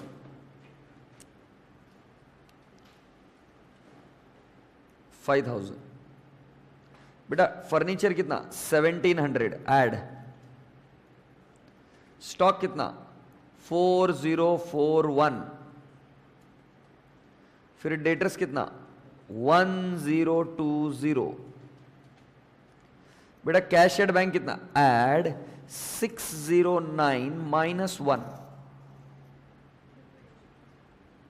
ये समझा क्या मैंने क्या बोला? Liquidation expenses. और बेटा bills receivable cancel, knock off हो गया ना, तो कितना आ जाएगा? 0। और बेटा एक cost on issue of debenture knock off हो गया ना, तो ये भी कितना आ जाएगा? 0। से यस। अच्छा शेयर कैपिटल 15,000 थे और कितना ऐड कर दिया? 9,000। सिक्योरिटीज प्रीमियम 3,000 था, कितना रह जाएगा? 3,000 ही, nothing to be added, 0। Foreign project reserve 310। General reserve बेटा इधर ऐड करेंगे 200, याद है ना एंट्री में 200 आया था, -1। You know why -1? अपनी एंट्री क्या हुई थी? General reserve account debit to cash. अगला P&L अकाउंट बेटा 825 की जगह पे हमने इनकॉर्पोरेट कितना किया? 775। सो कैन आई नॉट से ऐड 775। डिबेंचर को क्या बोलेंगे बेटा?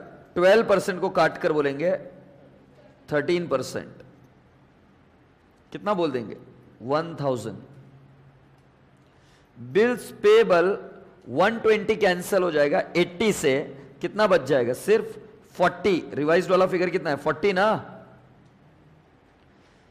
सन्ड्री क्रेडिटर्स बेटा दोनों ऐड कर दो, 1080 प्लस कितना है बेटा? 463। सन्ड्री प्रोविजन ऐड कर दो 702। अब जैसे जैसे मैं बोल रहा हूं बैलेंस शीट की टोटल निकालते जाइए। बेटा कैलकुलेटर पर लीजिए। 15,000 plus 9,000 plus 3,000 plus 310 plus 9,500 plus 200 -1 plus 2870 plus 775 plus 1000 plus 40 plus 1080 plus 463 plus 1830 plus 702। सारे फिगर्स आपके पास ही है। कितना आ रहा है टोटल? 45769 ये फिगर आ रहा है। चलो देख लेते हैं असेट साइड में भी वही फिगर आ रहा है क्या? जैसा मैं बताऊं वापस लीजिए कैलकुलेटर पर। 6,000 plus 5,000 plus 14,000 plus 1,700 plus 2,304 plus 4000 कितना था भाई? 41, 4041 plus 7862 plus 1020 plus 2120 plus 609 minus 1 plus 114 कितना रहा? हाँ तो 1114, अच्छा 1114, अब ठीक है। हाँ बता कितना आ रहा है? हमेशा बैलेंस शीट को पहले से ड्राफ्ट करो orally, so that you get to know what figures will come where. Question में नहीं लिख सकते। यस, बैलेंस शीट में फॉरेन प्रोजेक्ट रिजर्व कहां पे आएगा? किसी को पता है? Reserve and surplus. क्यों, तुम्हें क्या लगता है? आपको क्या लगता है? क्यों, किसको देना है पैसे? किसको देने का है? करंट लाइबिलिटी मतलब who is the receiver of that money? किसको देने का पैसा? आइडेंटिफाई जिसको पैसा देना है। कौन है व्यक्ति जिसको पैसा दे? अरे तू यार बातें पलटता है। तू क्या बोल रहा है? करंट लाइबिलिटी ना। करंट लाइबिलिटी का डेफिनेशन क्या है? कि जो किसी को पैसा देना है, किसको देना है? It is a reserve. It is a reserve. Are you getting my point? Always apply this logic कि किसी को पैसा देना होगा तो तुम बोलना कि वो रिजर्व है, ए लाइबिलिटी है। चलो बेटा जी, अब ये क्वेश्चन की जर्नल एंट्रीज आपने की मेरे साथ। अब बैलेंस शीट ड्राफ्ट करते हैं।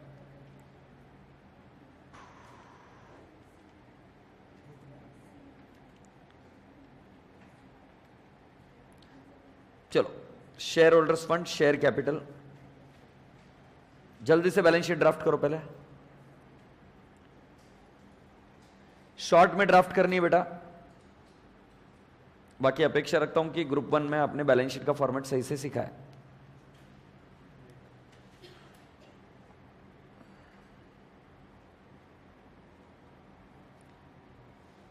डोकरे, बैलेंस शीट बना। Share capital, note number 1, directly लिखेंगे कितना? 24,000। सर कैसा 24,000 आया? पहले का कितना रिपोर्ट है? 15,000 प्लस 9,000 कितना होता? 24,000। सो 24,000 इंटू 10, नहीं सॉरी 24,000 नहीं, 2400 into 10 is how much? 24,000। Agreed? बेटा नेक्स्ट क्या है? Reserves and surplus. बताओ कौन से रिजर्व्स एंड सरप्लस है? अभी तुम नोट बनाओगे या यहीं पे लिखना चाहोगे? You can do the way you want. If you want to write it down here only, so reserves and surplus, इसके नीचे क्या क्या लिखे? Logical, more logical is you put it into the note. ठीक है? रिजर्व्स एंड सरप्लस क्या क्या है बोल भाई आइटम्स। जनरल रिजर्व का कितना बैलेंस आ रहा है? बताओ यार कितना आ रहा है? अच्छा पहले सिक्योरिटीज प्रीमियम है, पहले सिक्योरिटीज प्रीमियम बताओ। Very good, 3,000। फिर फॉरेन प्रोजेक्ट रिजर्व कितना है? 310। फिर जीआर कितना है बेटा? इन द ब्रैकेट टोटल बता दे मुझे, पहला कितना है?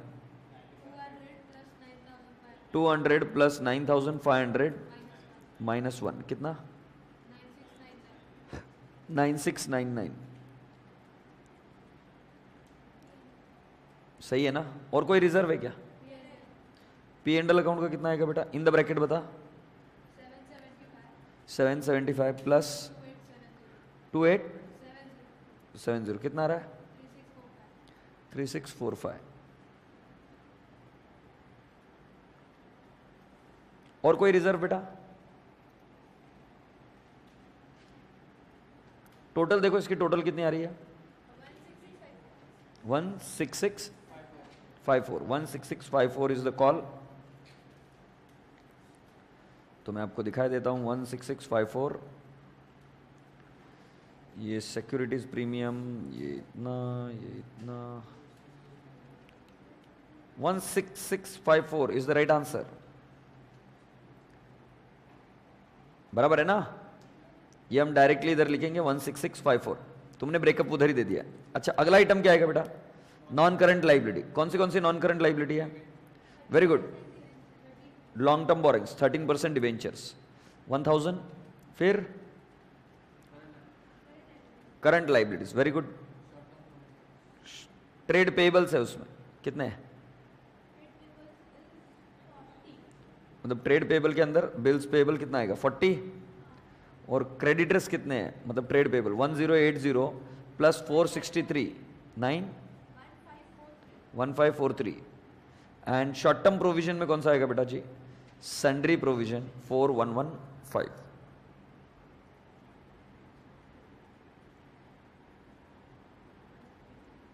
क्या हुआ ये?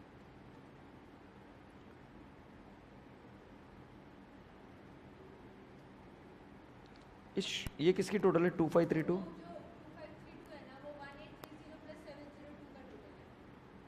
अच्छा, ये नीचे आना चाहिए क्या? अब ठीक है, और फिर इसकी आउटर कॉलम में टोटल जाएगी 4115।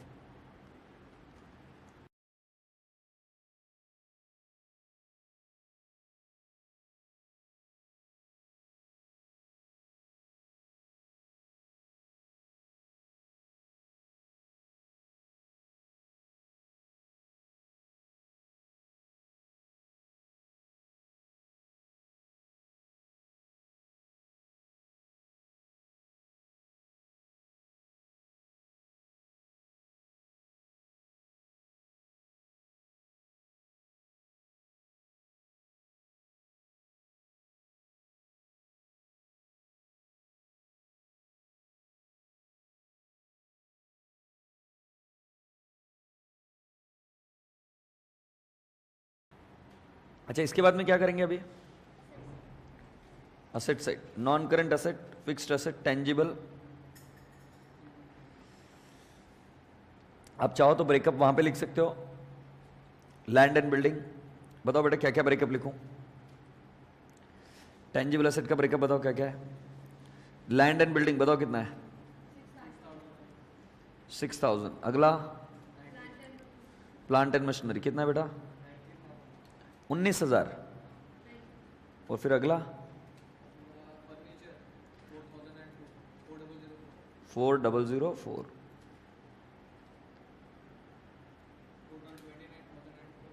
Okay,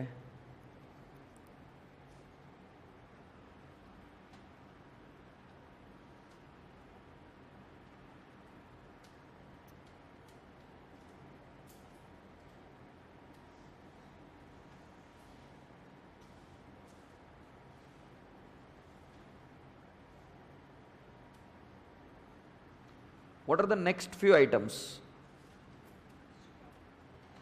What is that?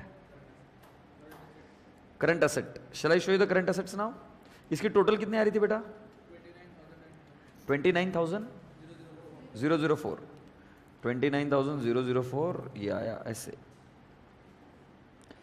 फिर करंट असेट में inventories, trade receivable, cash and cash equivalent, तीनों की टोटल कितनी आ रही है? 16,765। जरा देख लो टैली हो रहा है क्या? यस।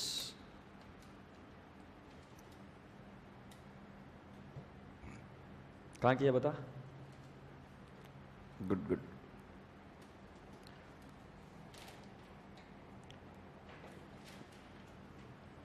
स्पीड मैटर्स हाँ बेटा in exams,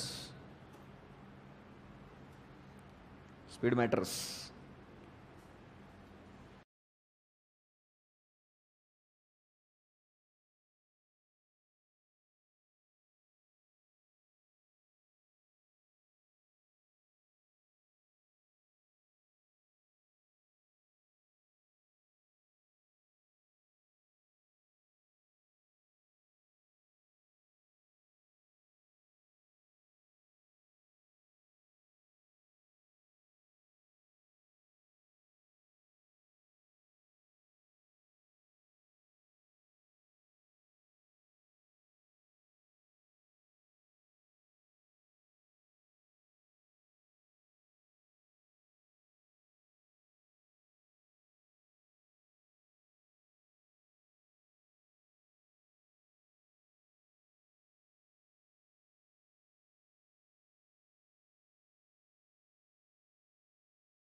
Done. I want to show you a video now.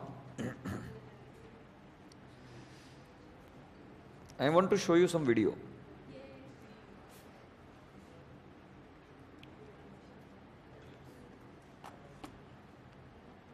Arunima, किसी ने नाम सुना है इनका?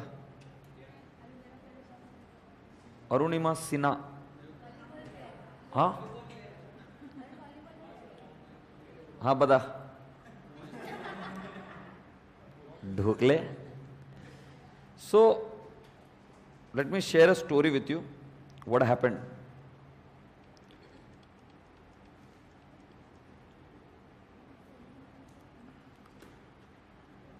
This girl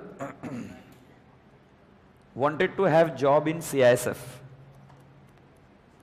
She was going for an interview.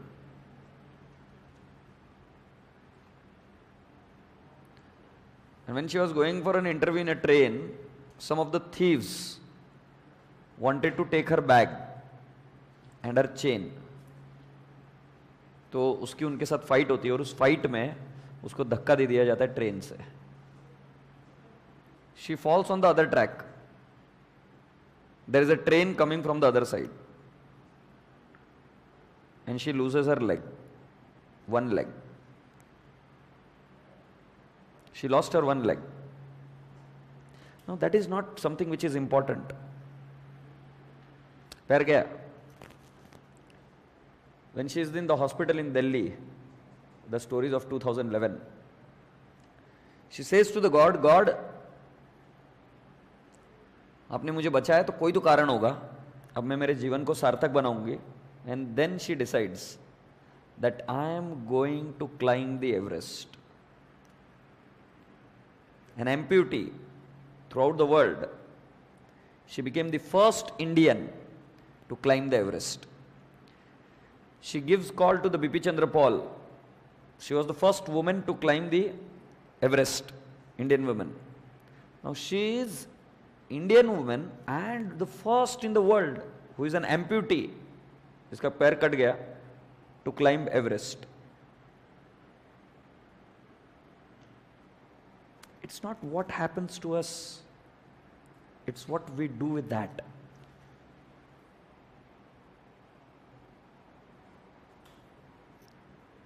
Look at the power of karma.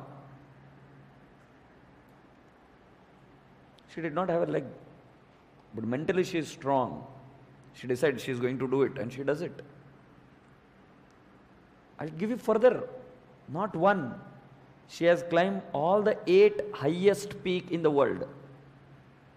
I said world, huh? All the 8 highest peak in the world, मतलब जो top 8 highest peak in the world है, she has climbed all of those. From 2011 to 2016, we are in 2016 right now. She recovered, she trained, she climbed.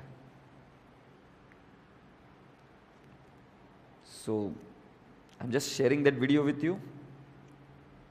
I don't know which video.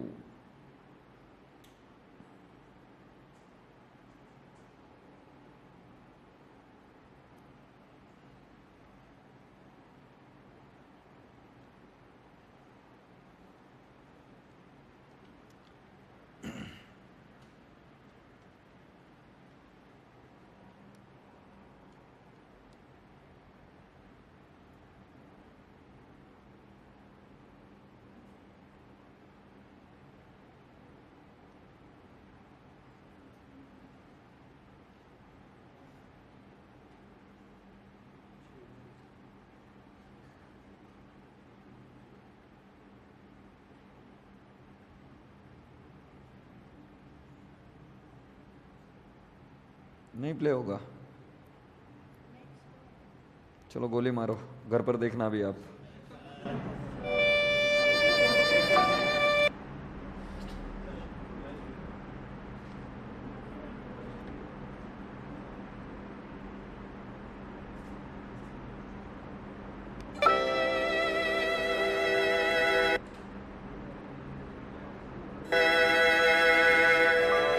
हजार feet ऊंचे पहाड़ पर शान से मुस्कुराते इस चेहरे के पीछे बहुत दर्द छिपा है।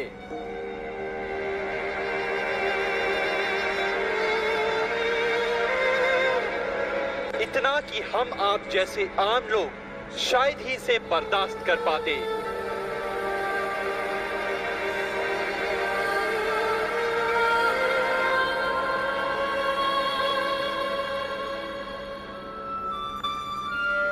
लेकिन अरुणिमा उर्फ सोनू ने न सिर्फ इसे बर्दाश्त किया बल्कि उसे जीत में बदल दिया।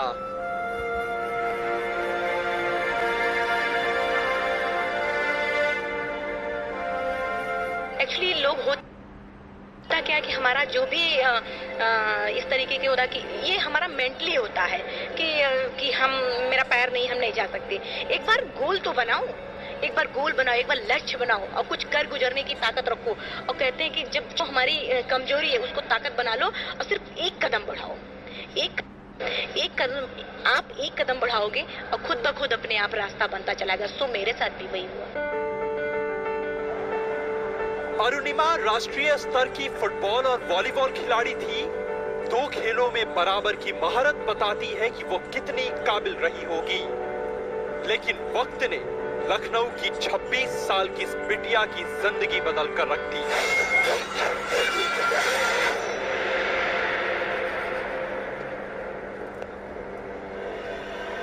ऐसा हादसा हुआ जिसे जिसने भी सुना आंखों में आंसू भरकर दंग रह गया।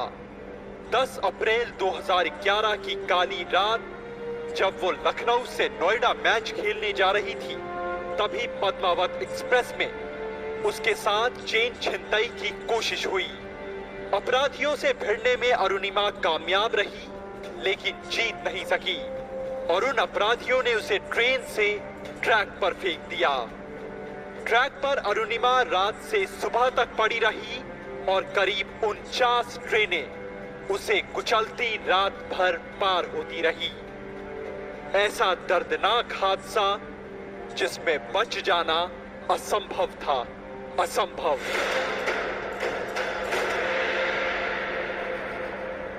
रेलवे समय सारणी के अनुसार 49 ट्रेनें अप डाउन हुई हैं और सुबह 7:30 बजे के करीब एक गांव वाले ने, बरेली के एक गांव वाले ने देखा मुझे। उससे लगा कि हम मतलब कट के मरे हुए हैं, तो वो मेरे पास में नहीं आया और वो दूर से ही मुझे देख रहा था और फिर वहीं से वो वापस चला गया। उसके बाद लगभग 10-15 मिनट के बाद वो ढेर सारे लोगों, कम से कम 10-15-20 लोगों को लेके साथ में आया और फिर हमारे पास में आए सारे लोग। और उस घटना में मेरा बायां पैर कट गया और दाहिने पैर में रॉड है, 2 रॉडें हैं उसमें, और बाकी बैकबोन में मेरे 5 फ्रैक्चर थे और बॉडी में बहुत सारी चोटें थी।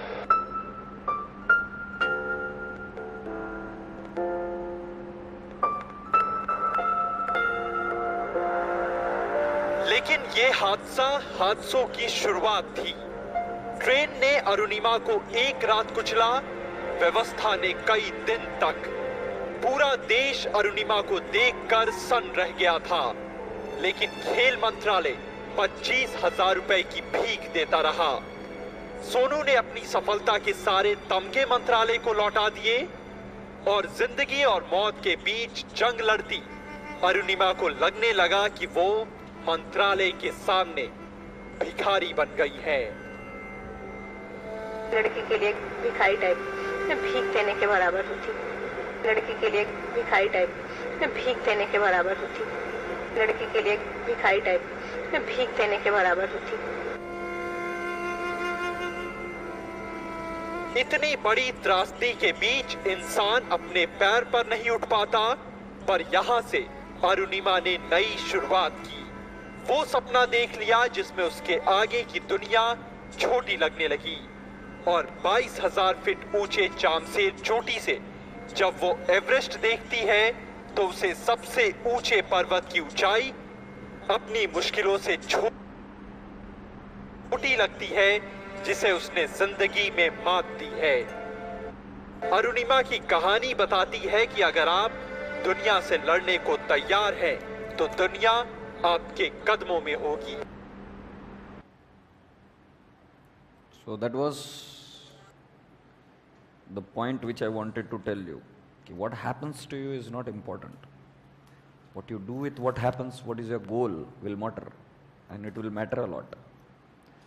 CA में पास होने वाले मैंने बहुत सारे बच्चों को देखा, क्लियर था कि पास होना ही पड़ेगा, ऑप्शन नहीं है, तो बस हो गए। हमारे पिताजी ने कभी हमारे लिए ऑप्शन नहीं रखी कि तुम्हारे पास और कोई जरिया होगा कमाने का। My dad said me very clearly, to me and my brother both, very clearly, you cannot be there into this business. And he did the same.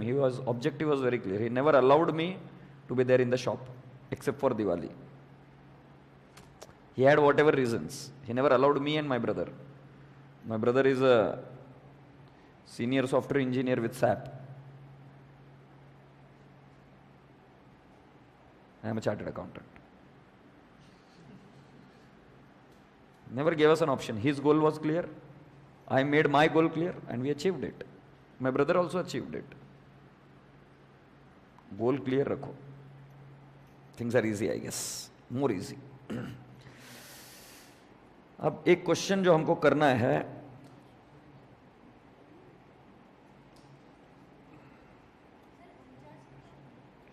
उनचास मतलब 49 ट्रेन्स आजू बाजू से आती जाती रही। रात भर उधर ही थी ना, उसी ट्रैक पर थी।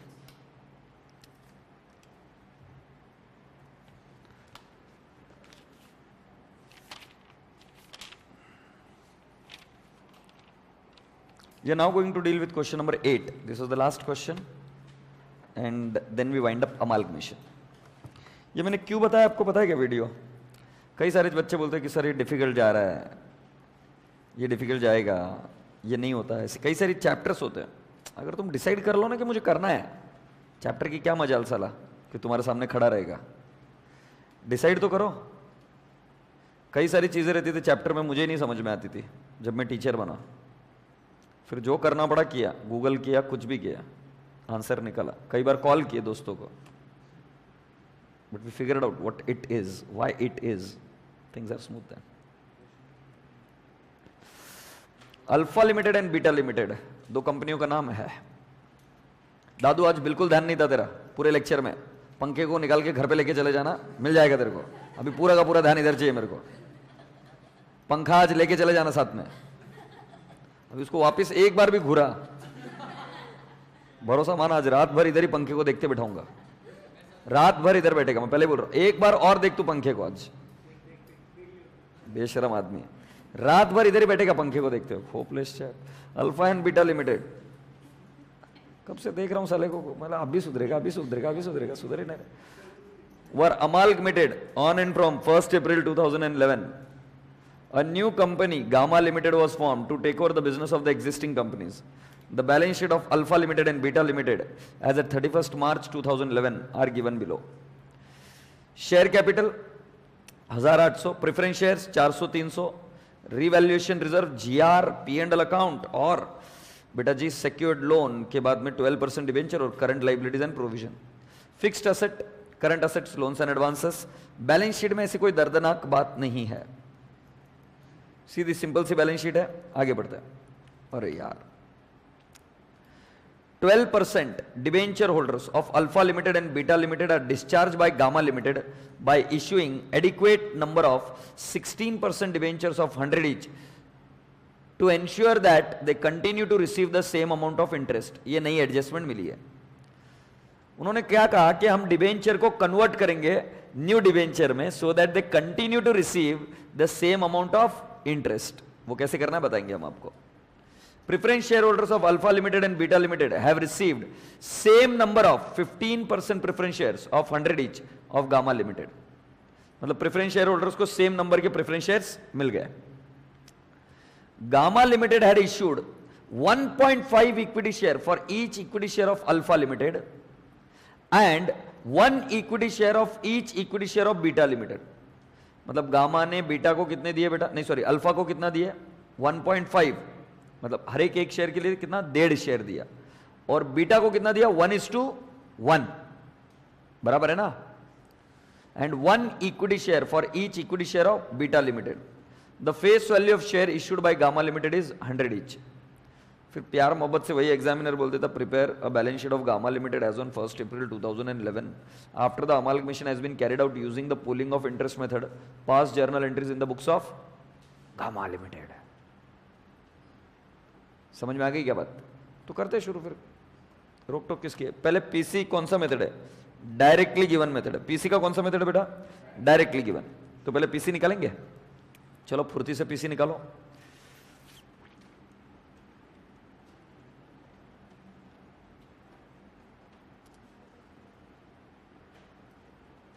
जल्दी से रफ में लिखना है, पीसी निकाले।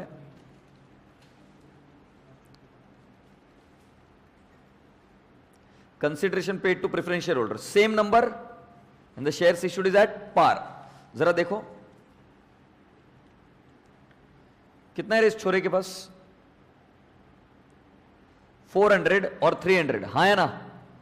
तो ये पीसी कितनी रहेगी? 400 और 300 ही रहेगी ना, सेम नंबर बोला है। तो बेटा 400 divide by 100 you got 4 and again into 100। Why into 100? क्योंकि उन्होंने भी कितने के इशू किए? 100 के। तो कितना आएगा? 400 एंड 300। एक बार जरा इक्विटी का देख लो ना प्लीज। ए बाबू, अल्फा का निकालो। 1000 डिवाइड बाय 100, नंबर्स मिल गए क्या? इंटू 1.5 इंटू 100 कितना आ रहा है? 1500। तुम्हें समझ में आया क्या? पहले 1000 divide by 100 you got numbers, into 1.5 exchange ratio, into what is the face value 100। कितने का इशू हुआ? 1500। और बीटा को कितना होगा? 800 ही। 800 डिवाइड बाय 100, उनका एक्सचेंज रेशियो क्या है? 1 इंटू 1 किया, इंटू व्हाट? 100। से यस। सो ढोकले कितना आया? मैं भी तो वही बोल रहा था, 1500 और 800। टोटल पीसी कितनी हो गई? 1900, 1100 और कितनी? 3000। 400 प्लस 1500 1900 एंड 300 प्लस 800 कितना? 1100। टोटल कितनी हो गई? 3000। ये डिबेंचर्स को दिए हुए को पीसी पकड़ू क्या?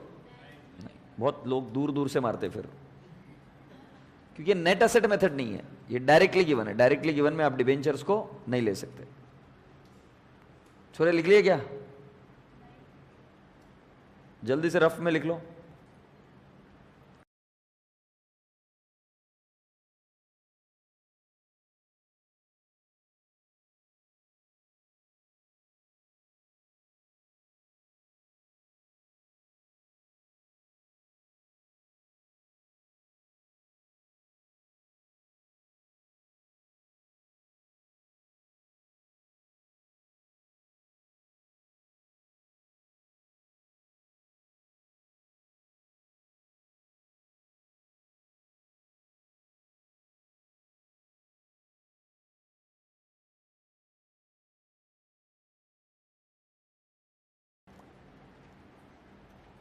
पीसी निकल गई।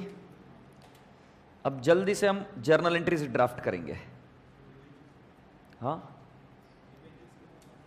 डिबेंचर्स की बेटा जर्नल एंट्री में करेंगे ना, पीसी में तो कुछ नहीं करना है। और कौन सा मेथड बोला बेटा? Pooling of interest method. पहले बेटा 3 एंट्रीज कॉन्स्टेंटली करो। Business purchase to liquidator, second entry क्या? असेट्स लाइबिलिटी, फिर लास्ट में क्या है? ट्रांसफर या कितने में डिस्चार्ज किया, वो उसकी एंट्री करो। उसके बाद का आगे देखेंगे क्या करना है। बराबर है ना ठाकुर?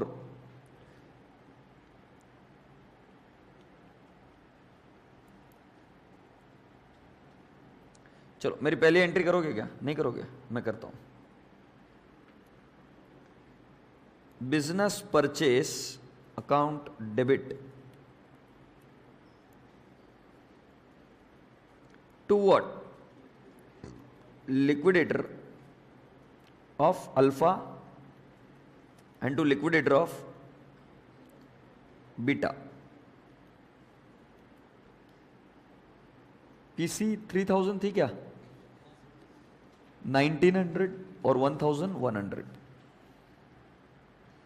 सुन रहा है ना तू? अब चलो बेटा,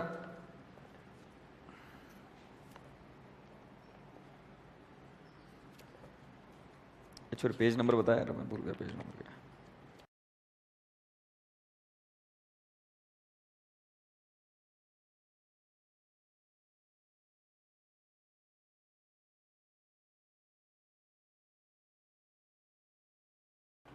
चलिए फिर क्या करेंगे अभी, दोनों की कंबाइंड एंट्री करनी कि अलग अलग करूं? मुझे पता ही था, बस ऐसे ही पूछा, मुझे पता ही था कंबाइन बोलने वाले, घर जाने की बहुत घाई हो गई तुम्हें अभी। Fixed asset account debit 1200 plus 1000 कितना है? 2200। मैं दिमाग लगा रहा हूं क्या? नहीं, मैं बुक वैल्यू पर ले रहा हूं। क्यों? उसने बोला है मुझे पूलिंग ऑफ इंटरेस्ट मेथड, मैं क्यों दिमाग लगाऊं फिर? Current asset account debit 880 plus 565 बताओगे क्या? 1445। Madam thank you so much. एक लाइन छोड़ दो बेटा, और फिर क्या लिखेंगे? ये बेटा इसमें रिजर्व्स भी उठाते क्या? किसी को बताना मत। रिवैल्यूएशन रिजर्व कितना? 100 प्लस 80 182। बेटा अभी लिख दो, किसी को बताओ मत। जीआर चुपके से 200 प्लस 150 कितना? 350। और फिर क्या? 2 P&L अकाउंट कितना बेटा? 80 प्लस 60 कितना? 140। 2 12% डिवेंचर्स, 12% डिवेंचर्स कितना आ रहा है? 176। मैंने एज इट इज एक्वायर किया बेटा। 96 प्लस 80 ए ठाकुर, ए दादा, एज इट इज एक्वायर किया बुक वैल्यू पर। मैं मेरी कंडीशन तोड़ रहा हूं क्या? नहीं, आगे देखेंगे क्या करना है। 2 करंट लाइबिलिटी 299। मैडम पक्का भरोसा है ना आपको? 2 बिजनेस परचेस 300 3000, तो इसलिए बैलेंसिंग फिगर निकालो।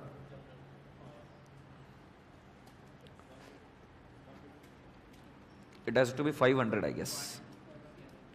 कॉमन सेंस है यार, 500 रुपए एक्स्ट्रा दिए तो वही आने वाला है ना। हाँ तो जीआर ही तो पूछ रहा हूं, कितना है जीआर? मेरे हिसाब से जीआर डेबिट साइड में आएगा कितना? 500। एक सेकंड देख तो लो, जीआर आया डेबिट में 500, ठीक है। इसको क्या तरीके से हम इसको हेल्प आउट कर सकते हैं? देखो ये जीआर 350 कैंसिल हो जाएगा क्या? हाँ या नहीं? तो 150 बच गया ना? अरे बोलो ना हाँ।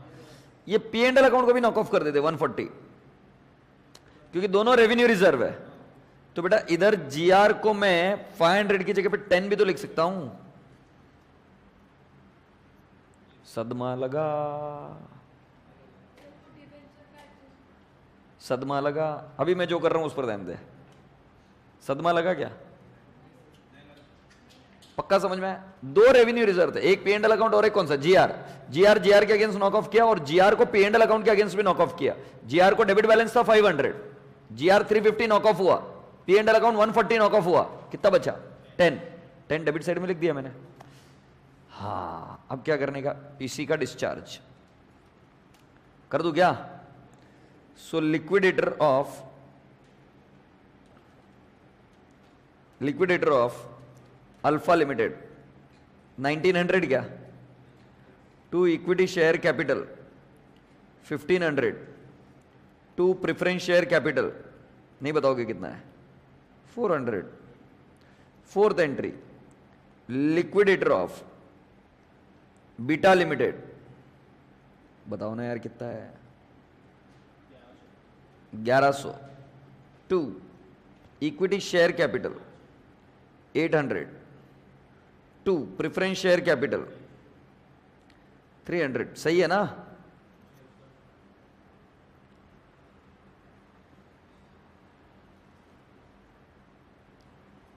ठीक है मेरे बच्चे, पढ़ एडजस्टमेंट नंबर ए।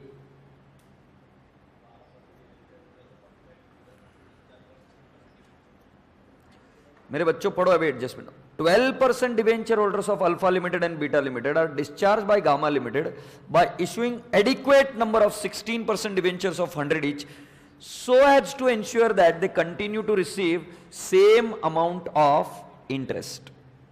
ओके तो मैं क्या करूंगा? ये देखो मेरी वर्किंग नोट बनाऊंगा। Debentures to be issued in gamma limited,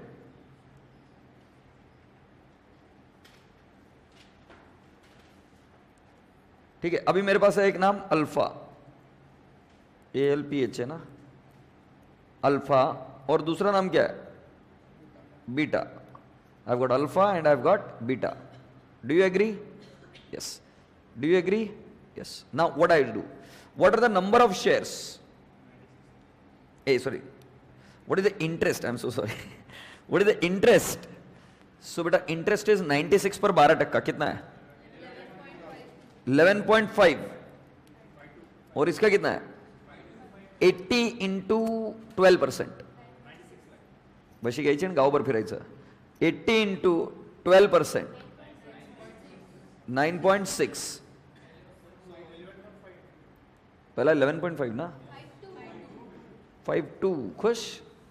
interest received at the rate of 12%. बराबर है बेटा. Same amount of interest has to be received. So how many debentures should be issued?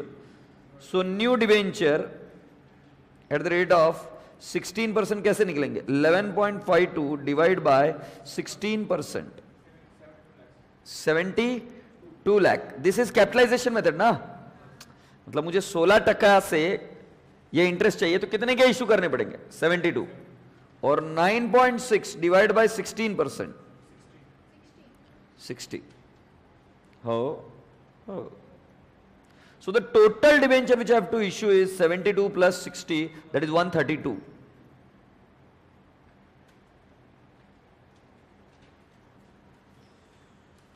Entry कैसे आएगी ठाकुर साहब? Entry देखिए कितनी interesting entry बनती है ठाकुर साहब.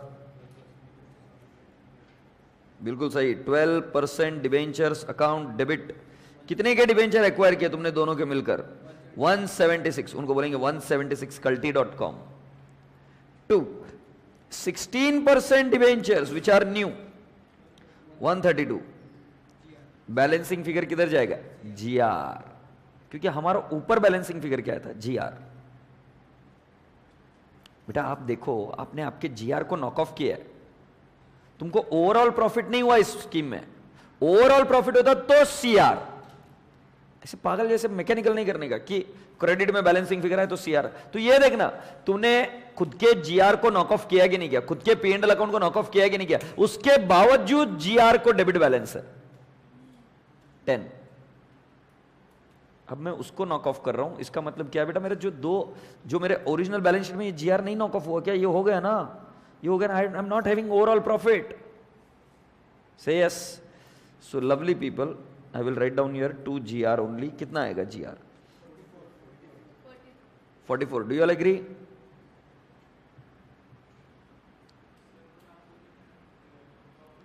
ओवरऑल अगर तुमको प्रॉफिट हो रहा है तो CR. ओवरऑल प्रॉफिट कहां पे हो रहा है? हां तुम देखो इधर, अगर मान लो ये जनरल रिजर्व को मैं नॉक ऑफ नहीं करूं तो तुम्हें प्रॉफिट हो रहा है क्या?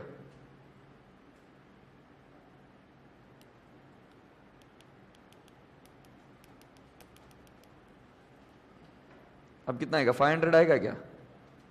अब बता किसको नॉक ऑफ करो? GR को ही करना पड़ेगा ना.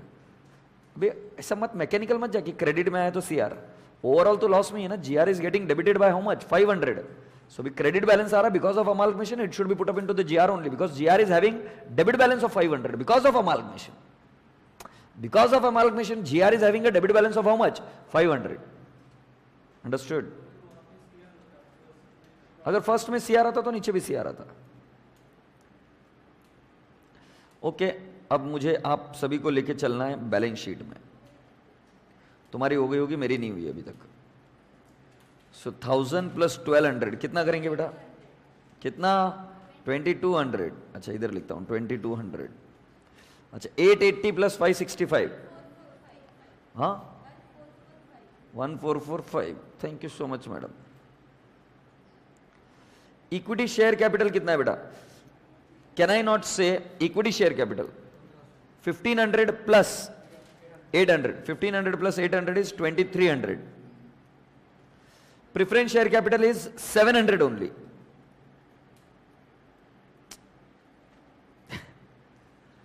Agreed? Next. Reserves and surplus revaluation reserve 180. General reserve को देखो बेटा, पहले डेबिट बैलेंस आया था 10. फिर क्रेडिट आया था 44, तो नेट इफेक्ट कितने का है 34। अब चेक कर लो बैलेंस 34 आ रहा है 34। P&L अकाउंट का बैलेंस हो गया नॉक ऑफ 0, P&L का बैलेंस 0 हो गया, है ही नहीं कोई P&L अकाउंट में बैलेंस 0। सिक्योर्ड लोन बेटा 96 और 80 की जगह पे कितना हो गया, कितना 132। Current liabilities and provision 204 plus 95 299। Can I have the total please? 3645 and 3645, please check. आ रही क्या 3645? देख ले।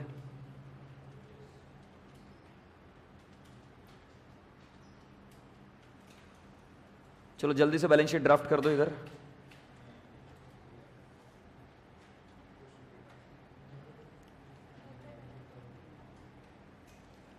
अच्छा देख लो, ड्राफ्ट मत करो, देख लो।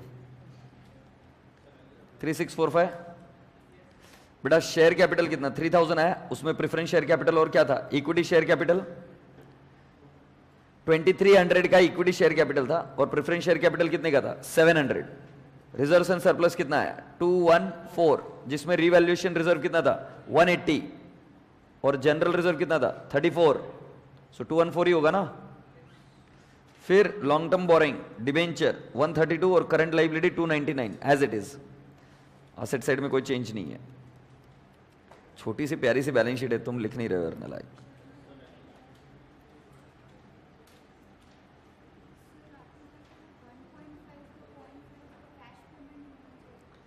उर्रट डोकरी के बात कर रही तू, फ्रैक्शन में शेयर है क्या? Swap can be into 1.5। मैं समझ में आ रहा ना? हाँ।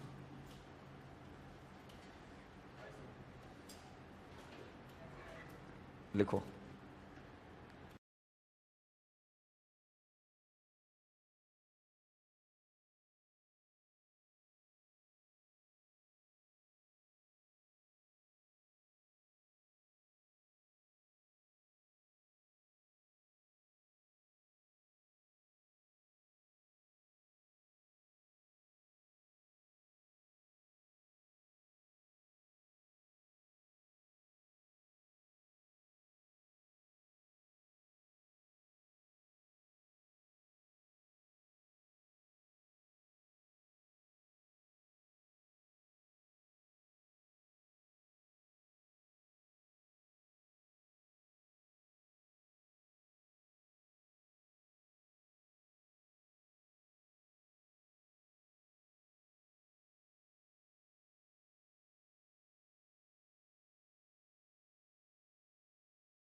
सो tomorrow we start with a new topic. Okay चलो प्यार से बाय बोलो, बाय।